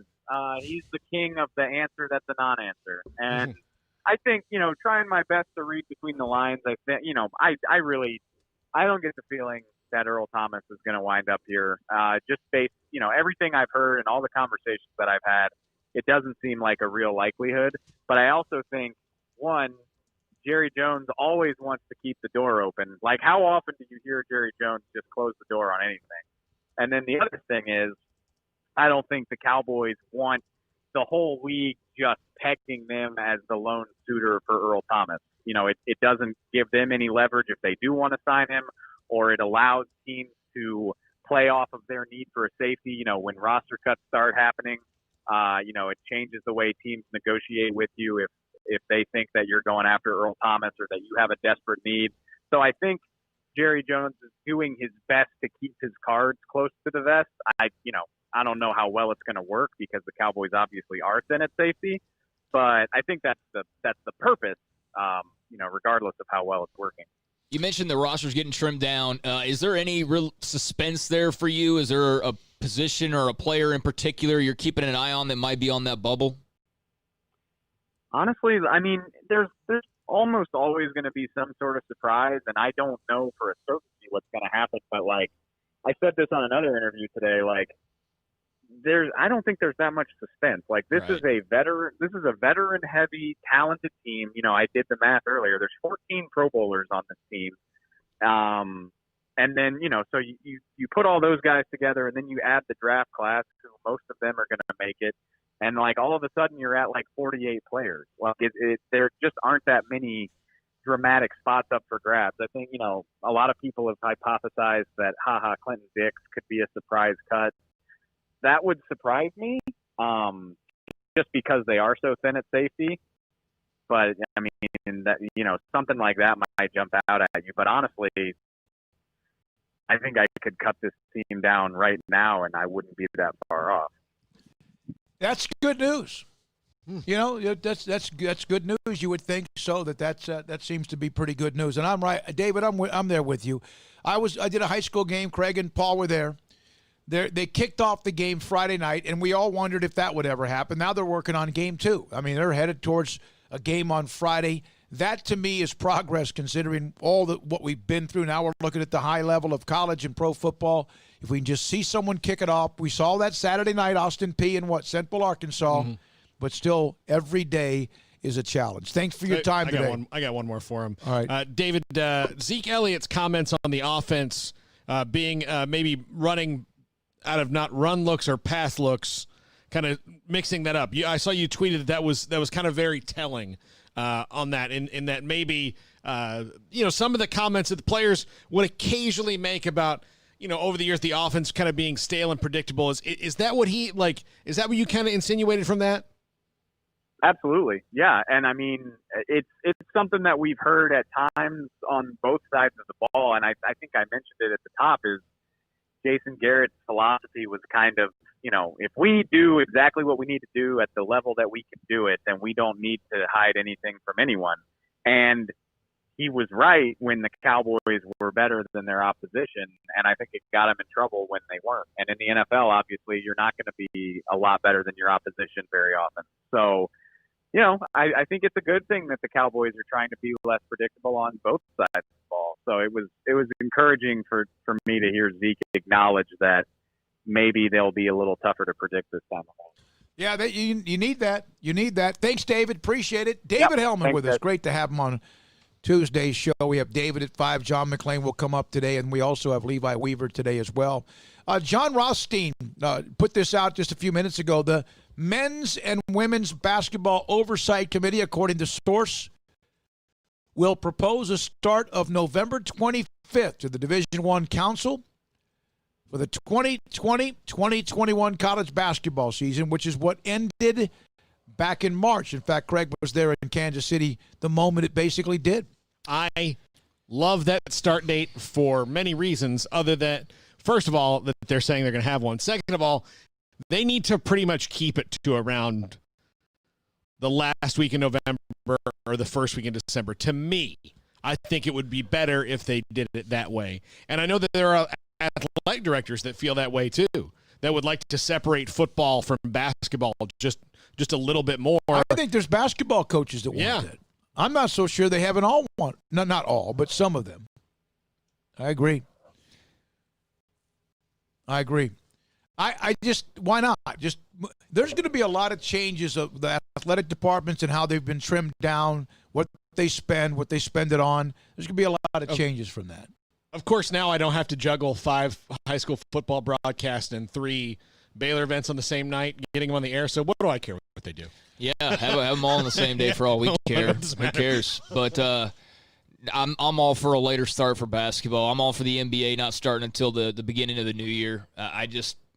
I don't like the overlap. I mean, it's fine, and on occasion you get a really big game, and I know Baylor's scheduled really well, and I enjoy watching both the men and women, but, just that whole first, couple months of the season, it's just it's so football focused that I think it kind of takes away something from the basketball program, so I'm all for them separating it a little bit more. I don't think you can go without any overlap, obviously, but as little as possible I think would be great. And that's your second biggest revenue sport in college athletics is basketball. So I don't think there's really a need to rush both those and have them, over and done with. Obviously, basketball lasts until March, April, but create a little separation, late start time. I'm cool with that. All right, 5:19, we'll have John McClain, Houston Chronicle. He'll join us. A few of the stories from earlier today, we could hit. The Baylor football team released their single digits that were missing. Craig's going to give you those if you got them available. Also, the La Tech game, this is from earlier today, is an 11 o'clock kick on Saturday, September the 12th. You want to come back with that or do that right now? Go ahead and do that. We'll come back with John after that. All right. The Baylor single digits are complete and finalized now. 10 players with the number 0 now being in play. We knew about some of these guys already, obviously, but they rounded out the remaining single digits this afternoon. So one of the first to be announced last week was obviously number 0, R.J. Sneed. Number 1, Treston Ebner. Number 2, linebacker Terrell Bernard. One of those announced today. Number 3, cornerback Raleigh Tejada. Another announced today, number 4 will be worn by safety Christian Morgan. 5 announced last week, quarterback Charlie Brewer. 6 was announced today, and that is going to be wide receiver Gavin Holmes. 7 remains running back John Lovett, 4 for 4 for him on single digits during his Baylor career. 8 and 9 were also announced today as well, bringing the single-digit reveals to a close. And number 8 will be Jalen Petrie, who's man in that star position. And number 9 will be wide receiver Tyquan Thornton. So Snead, Ebner, Bernard, Tejada, Morgan, Brewer, Holmes, Lovett, Petrie, and Thornton are your single digits for 2020. Every one of them has a story. Every single one of them. One note about the Washington Football Club. We told you the NFL now, or football team, the NFL takes over the investigation. That should have been anyway. They will now have 2 new names of addresses. They'll have a new address in 2020. And if you want to send mail to the team, you can address it to 21300 Coach Gibbs Drive. The franchise renamed the street after legendary head coach Joe Gibbs. And also a main street leading to an entrance in FedEx Field will be named after former safety, the late Sean Taylor. Maybe one of the best players I've ever seen him play in person in my life. And we didn't even get to see it, really. No, and I didn't see him in the I saw him in college. Yeah. I remember watching him in college going, how is this? Is this guy a human being? I remember what when planet is this dude from? Dallas lined up to kick a field goal, and it was blocked. Sean Taylor picked it up and spun around like 2 different places and ran the ball down to about the Dallas 35 or so, and someone kicked the field goal as the game ended. The hit on the punter during the Pro Bowl. But he was he would have been Ed Reed on steroids. That big. I remember driving to work that morning when I heard that he had died. And I really, that crushed me. Just crushed me. It's a franchise that, not that other franchises haven't had things happen, but it's a franchise. Sean Taylor, that's 12 years all-pro safety. Yeah.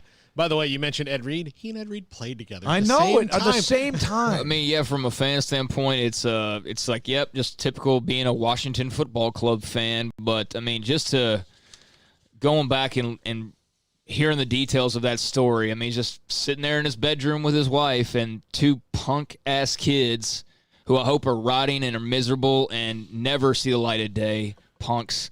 They, can't go out and earn their own, so they got to go take it from others. And fire off some shots through the door of the bedroom and happened to connect with him and hit him in a place where he couldn't be saved.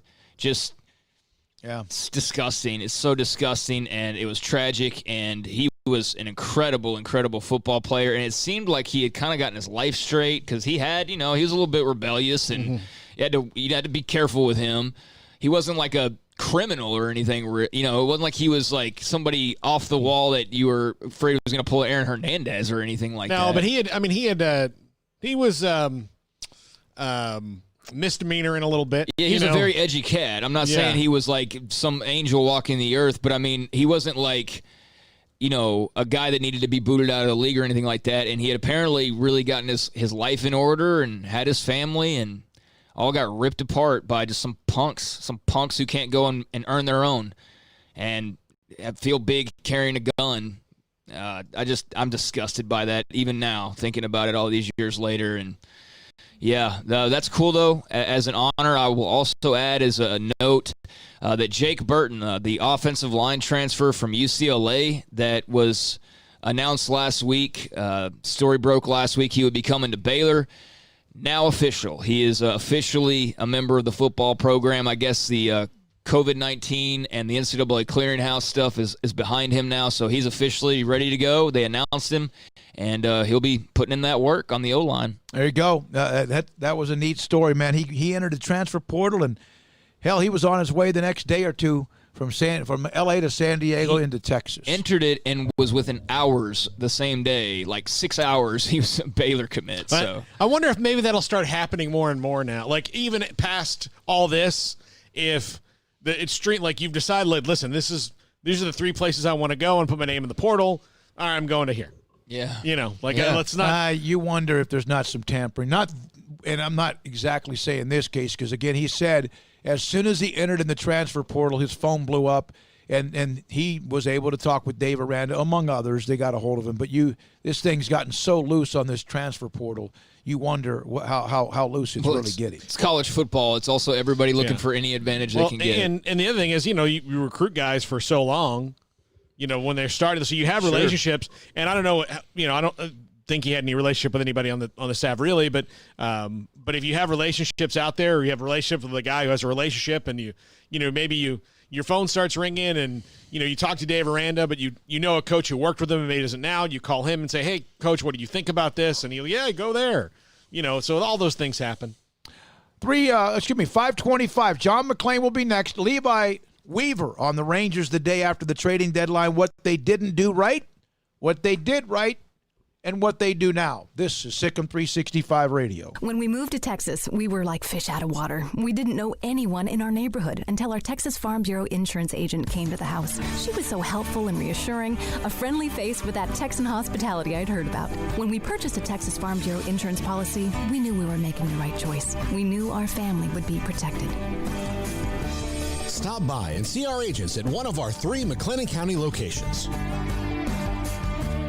Coverage and discounts are subject to qualifications and policy terms and may vary by situation. At Ideal MRI, we feel blessed to be a part of the Waco community. We're a small family business right here in Central Texas, and our goal is to bring down the cost of healthcare while maintaining high quality. At times like this, the cost of healthcare has never been more important, and unfortunately, significant illnesses and injuries still occur. That's why Ideal MRI is open and here to serve you through the difficult time. We offer premium MRIs just like a hospital with state-of-the-art technology and specialists, but you'll pay less.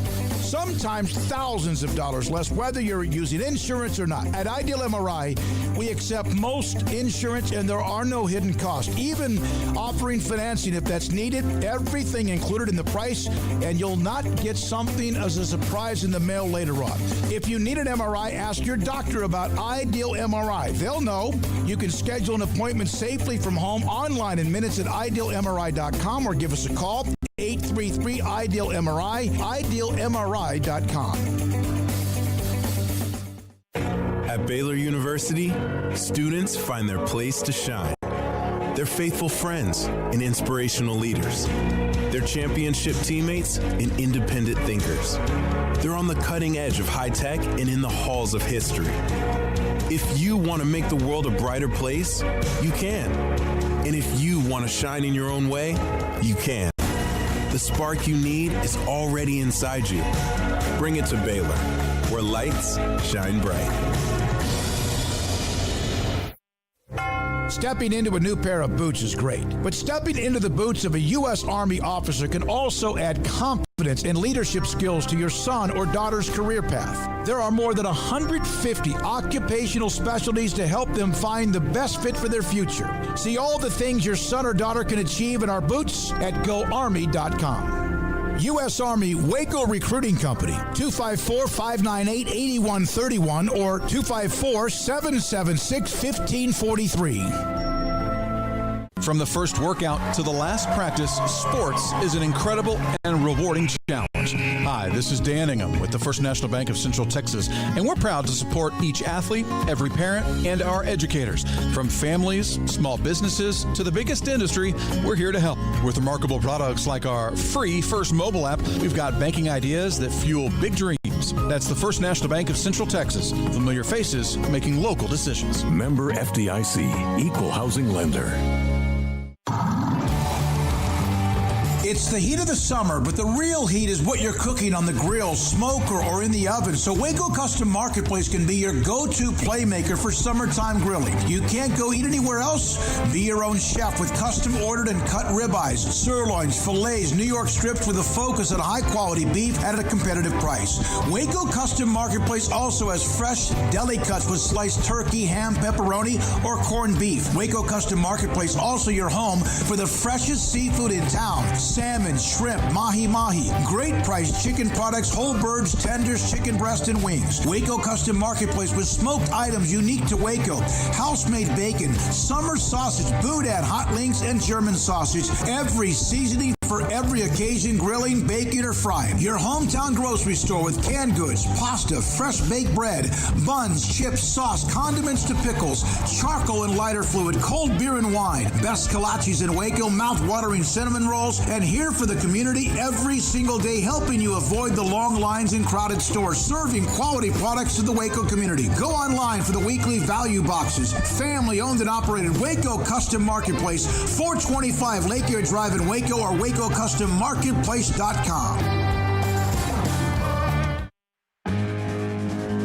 Welcome back to Sikkim 365 Radio. It's time for our weekly segment with John McClain of the Houston Chronicle, brought to you by Pioneer Steel and Pipe, where customer service is their main focus, and best in metal, steel, and pipe for large or small projects, with 2 locations in Waco and Bryan. Family owned and operated since 1943. All right, here we go. This 5 o'clock hour continues.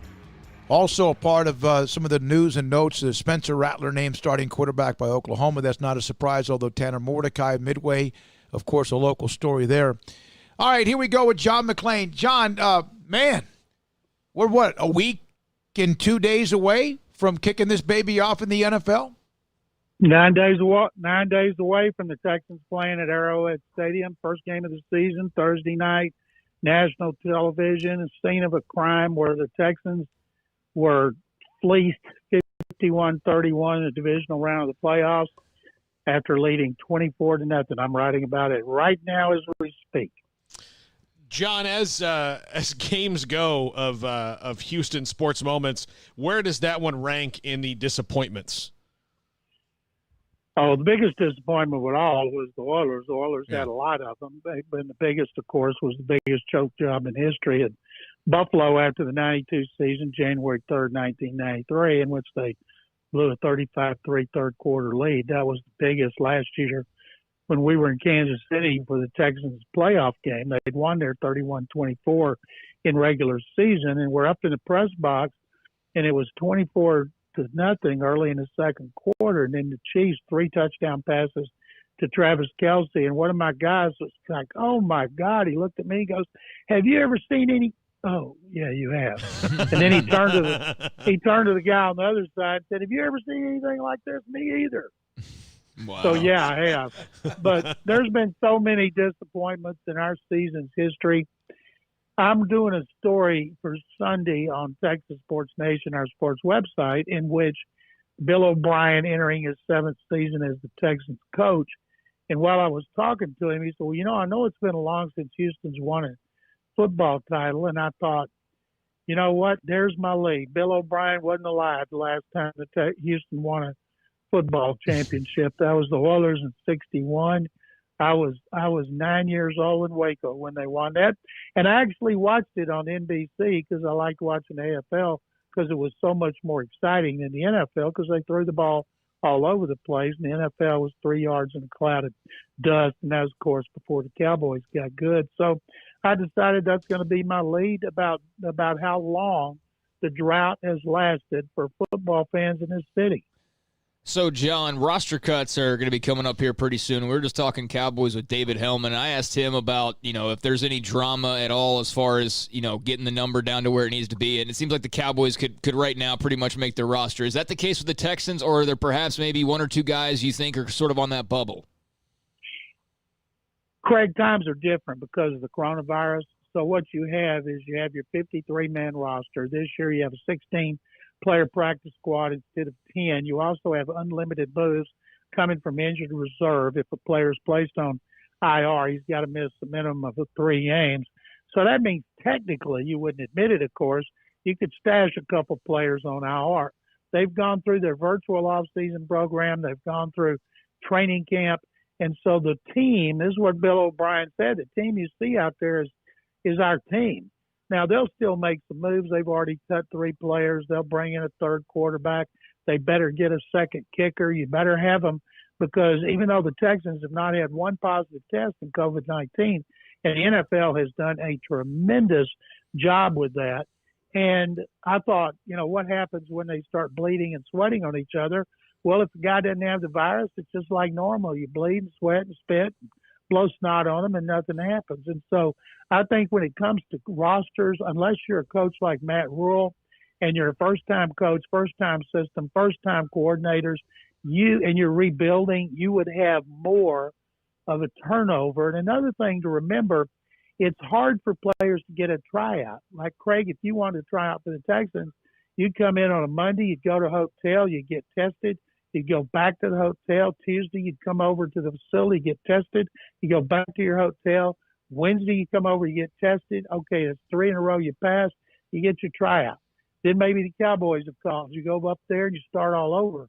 So it's not like you can bring a guy in on Tuesday like they usually do and sign him and have him on the team on Wednesday. That's just not the way it's going to work in this era of COVID-19. And another thing, you don't have preseason games to watch tape of guys. So a lot of players who are out there, and I'm talking about there's a bunch of veterans like Jadeveon Clowney. They haven't been in training camp. They have no practices. They've had no preseason games. All they have is last year's tape. And in Clowney's case, there's only one game I would want people to see was a great game and a victory at San Francisco. And he's Clowney. There's so many other in the same boat, but you got to look at last year's film to see what they did last year and wonder, can they do that again? If they're very good, they wouldn't be unsigned at this point. What happened with Leonard Fournette? Leonard Fournette, and this like one of my co-hosts here in Houston was going on and on about how he'd be a good addition for the Texans. He asked me what I thought, and I said, what is the first thing Bill O'Brien says about players? Good teammate, hard worker, good guy. Nobody has ever used any of that talking about Leonard Fournette. Terry Robisky, former head coach, who's their running backs coach, talked to the media today and said it had nothing to do with playing. Well, what kind of indictment is that? He is. I'm not saying he's the bad guy who gets arrested, but he's not a good teammate. Doug Marrone is in charge, the coach over there now, and he's weeding out a lot of bad guys. Because Fournette was the 4th overall pick, he hasn't been as productive as he could have been. But I think he will get a job quicker than Earl Thomas because his problems behind the scenes. Maybe he'll mature and grow up, but just a bad teammate. John, where do you see him landing? No clue. I have no idea because some teams don't want bad teammates. They want guys who buy in, who play hard, who show up on time, who are team leaders, who are good guys and hard workers and don't just save it for game day. There'll be somebody out there that needs a running back, maybe now, maybe after guys start getting hurt or they're not productive. Fournette will get another job, but I have no clue who it would be. Do you think there's anything to Kamara wanting out of New Orleans? He's saying that, he's not holding out or asking for anything, but it sure seems like there's a lot of smoke there.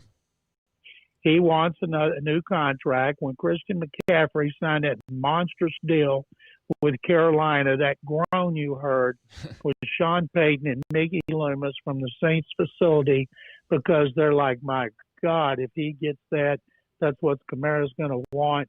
What players do today, under the new collective bargaining agreement, if you miss a day, it's $50,000 fine. You cannot be forgiven of those fines. You have to pay it. Like Vic Beasley, a free agent that the Titans signed, he incurred $500,000 in fines.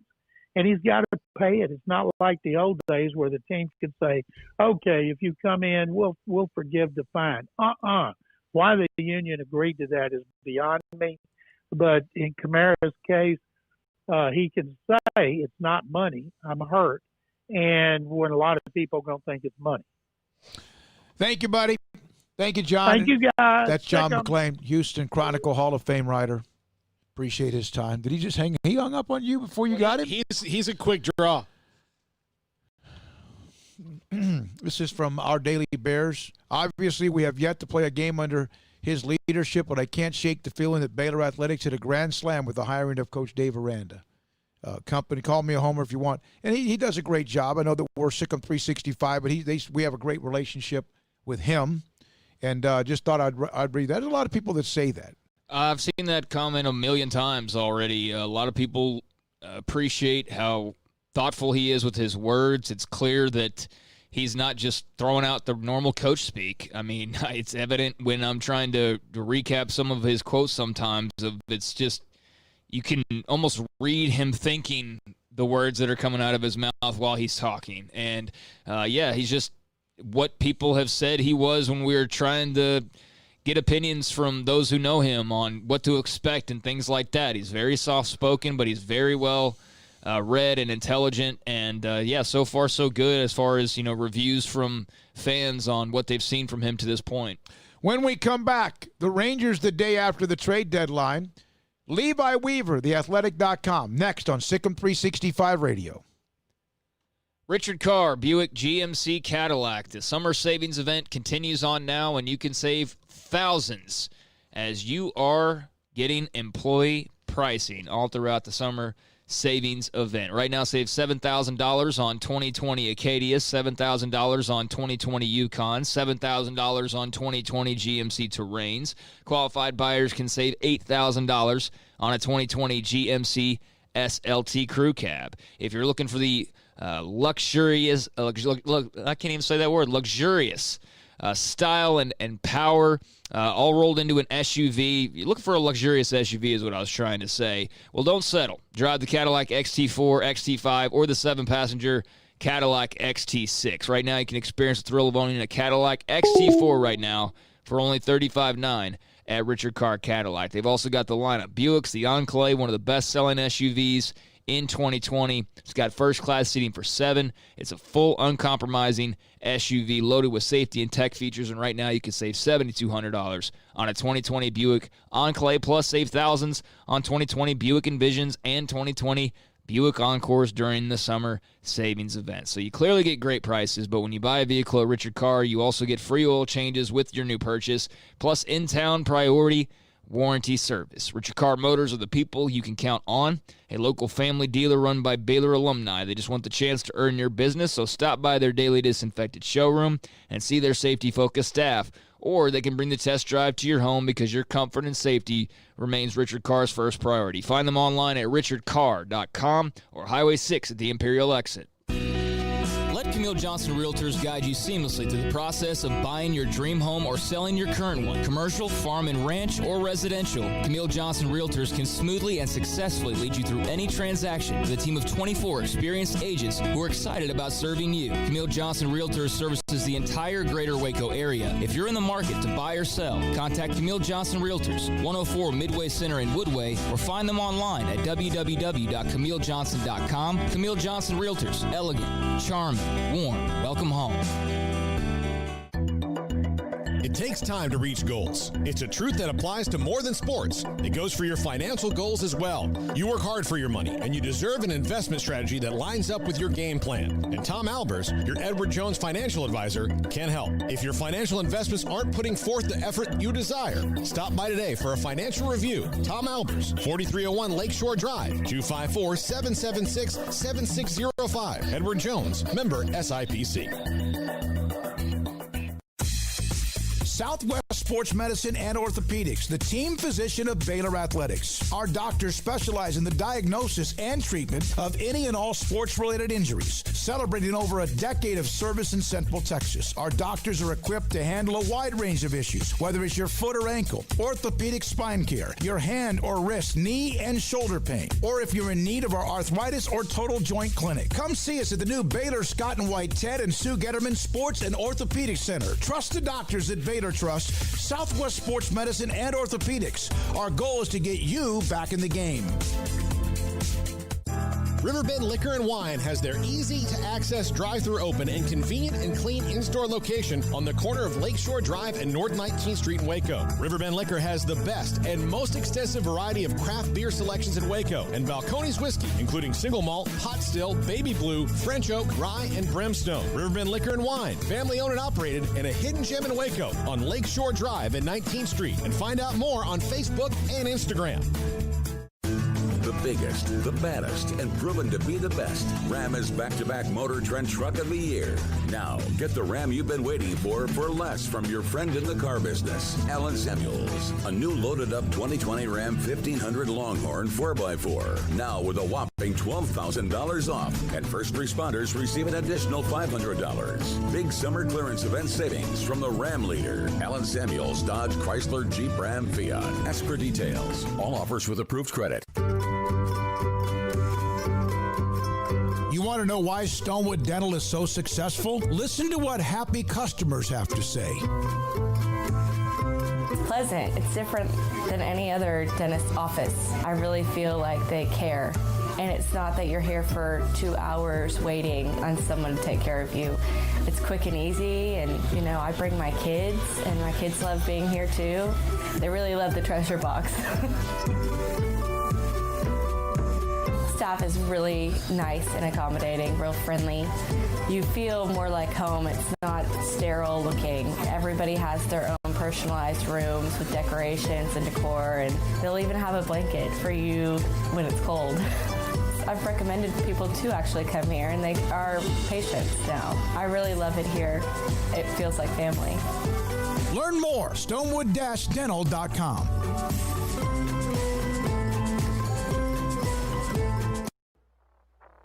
This is Sikkim 365 Radio. Text us at 254-339-1122. The Sikkim 365 Radio text line is sponsored by Riverbend Liquor and Wine, with the most extensive variety of craft beer in Waco. A hidden gem on Lakeshore Drive and 19th Street.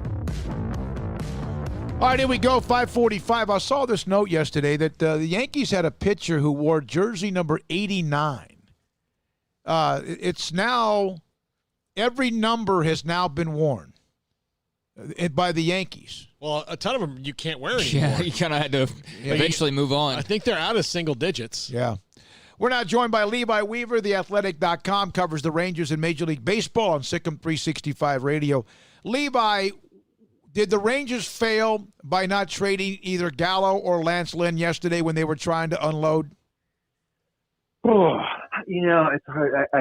That's the obvious takeaway. I mean, yeah, you're in a losing season. You've got a guy that the entire league is saying that the Texas Rangers are kind of in the driver's seat of the trade deadline, and you don't deal him. Yeah, I mean, that's the obvious reaction. Is like, well, then they failed.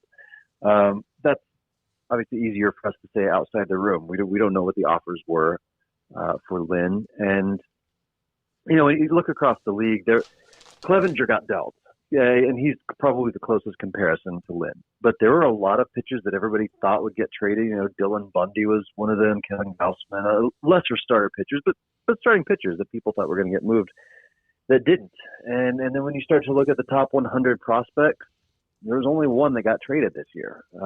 Taylor Trammell got traded from the Padres to the Mariners as part of that 7-player deal. So yes, by normal standards, that would be the conclusion that the Rangers failed. But it might just be possible that the market wasn't there this year. And as teams are looking for, John Daniels said yesterday in the press conference that the teams have been focusing more and more on younger talent and acquiring younger talent. And that's been accelerated probably by this season when there's no income from ticket sales. And so, I mean, yeah, hard to say until we know what the offers were, which we probably never will. Do you see them revisiting either of those guys in the offseason or both? Yeah, I do. I asked the question in the conference, like, hey, if you're not getting the offers that you want right now for, let's say, Lance Lynn for this pennant race and next year, then how are those offers going to be any better next year? And how are you? It seems like the price would drop a little bit, and it maybe skirted the question a little bit, but more or less that there are other factors. And I think probably one of those factors is, hey, how's this winter going? Do we think there are going to be fans in the parks next year? If there are, then maybe it kind of returns back to normal. If it looks like we're going to have another season of no fans, then then we got a lot bigger problems in baseball at that point, I think. So, Levi, it wasn't but what seems like a couple of years ago now when, everybody was talking about this new ballpark being built and the Rangers were middle of the road. And the thought was that by the time they moved into this new ballpark, they would be competing once again. And that's clearly not the case. I mean, they're going in the opposite direction of competing. They're basically breaking it all down again. And, Frazier's gone, Miner's gone, Lynn's going to be gone at some point, obviously, and others. So what's the plan here from John Daniels and ownership's point of view on what Rangers fans can expect moving forward?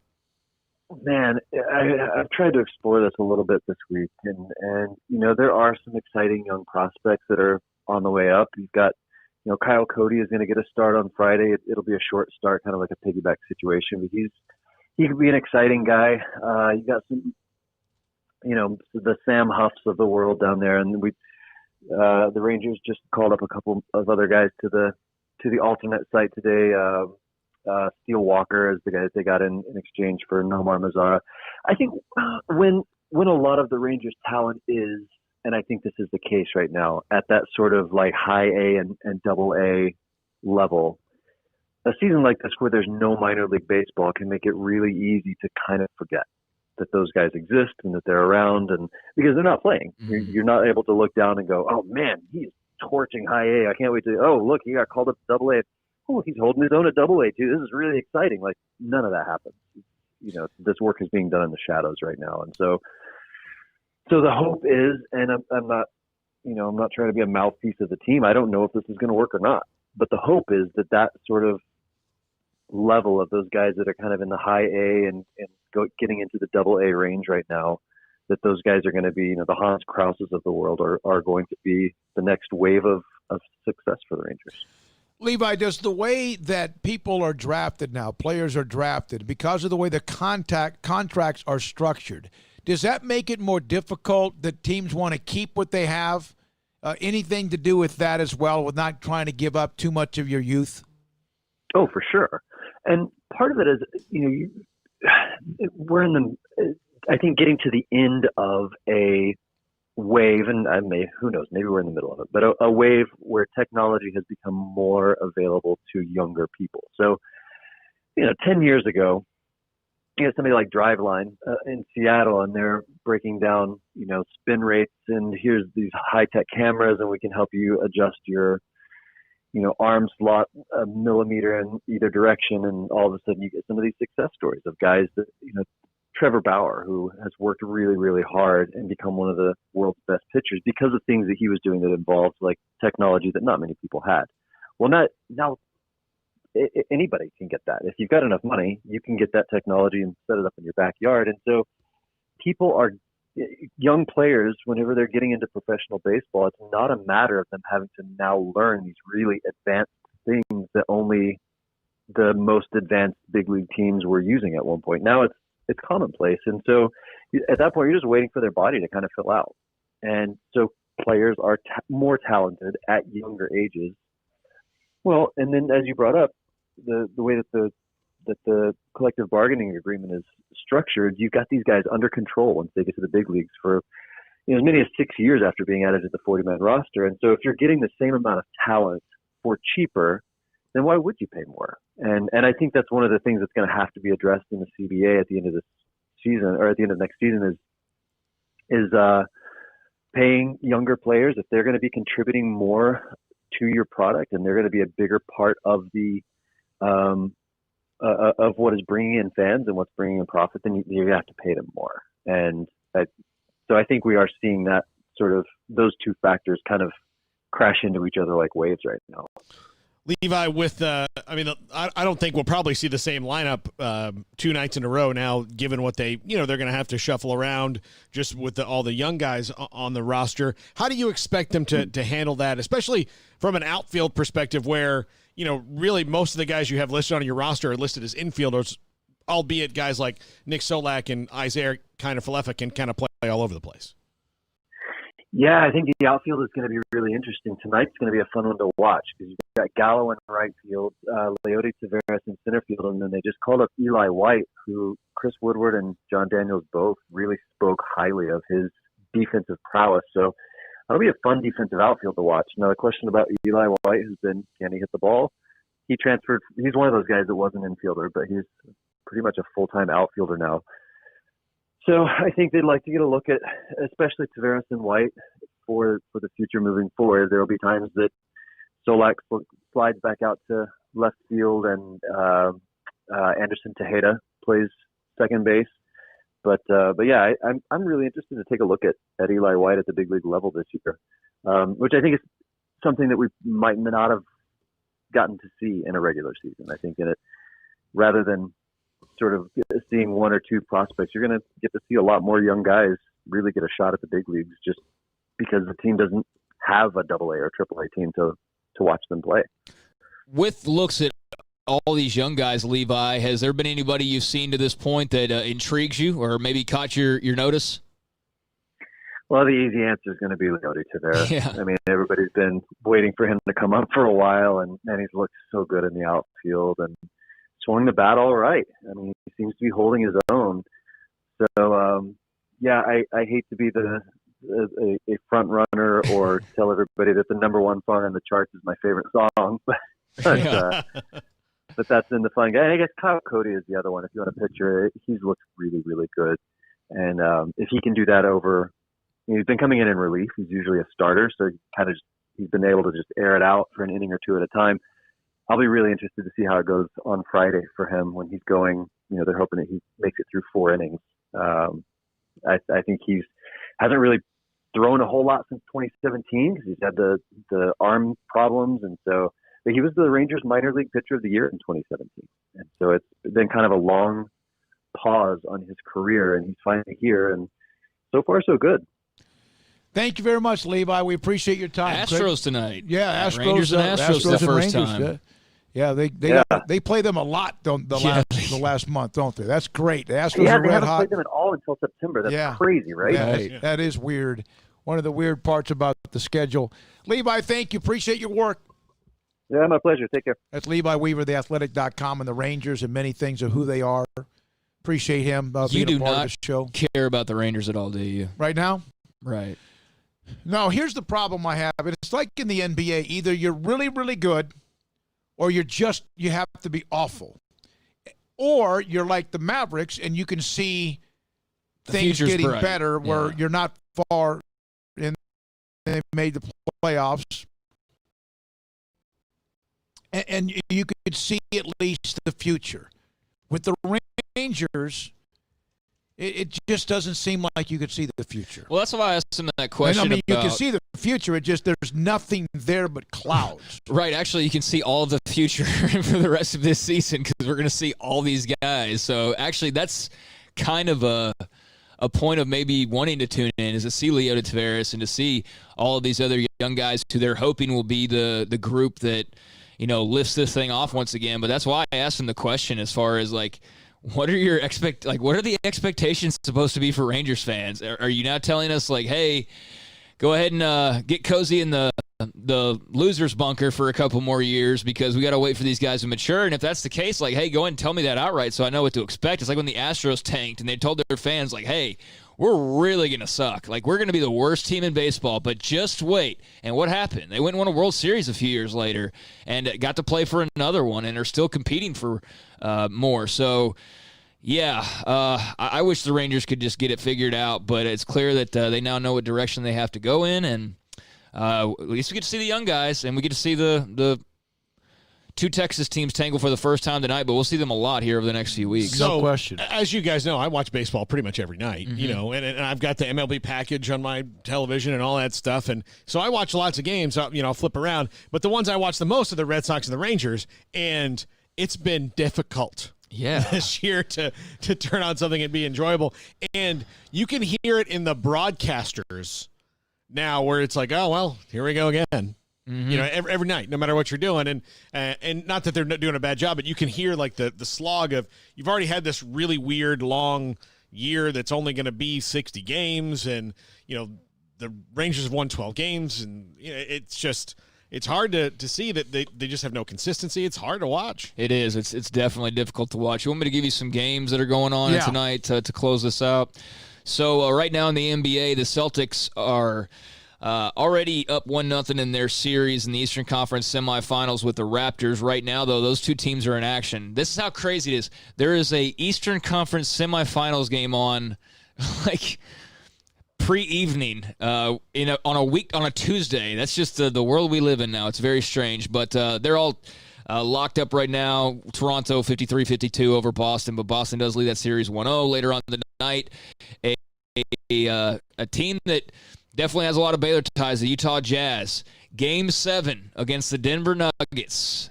Series tied up at 3 apiece. Who will move on to the Western Conference semifinals? Well, that will be answered tonight. Utah and the Nuggets. And then tonight,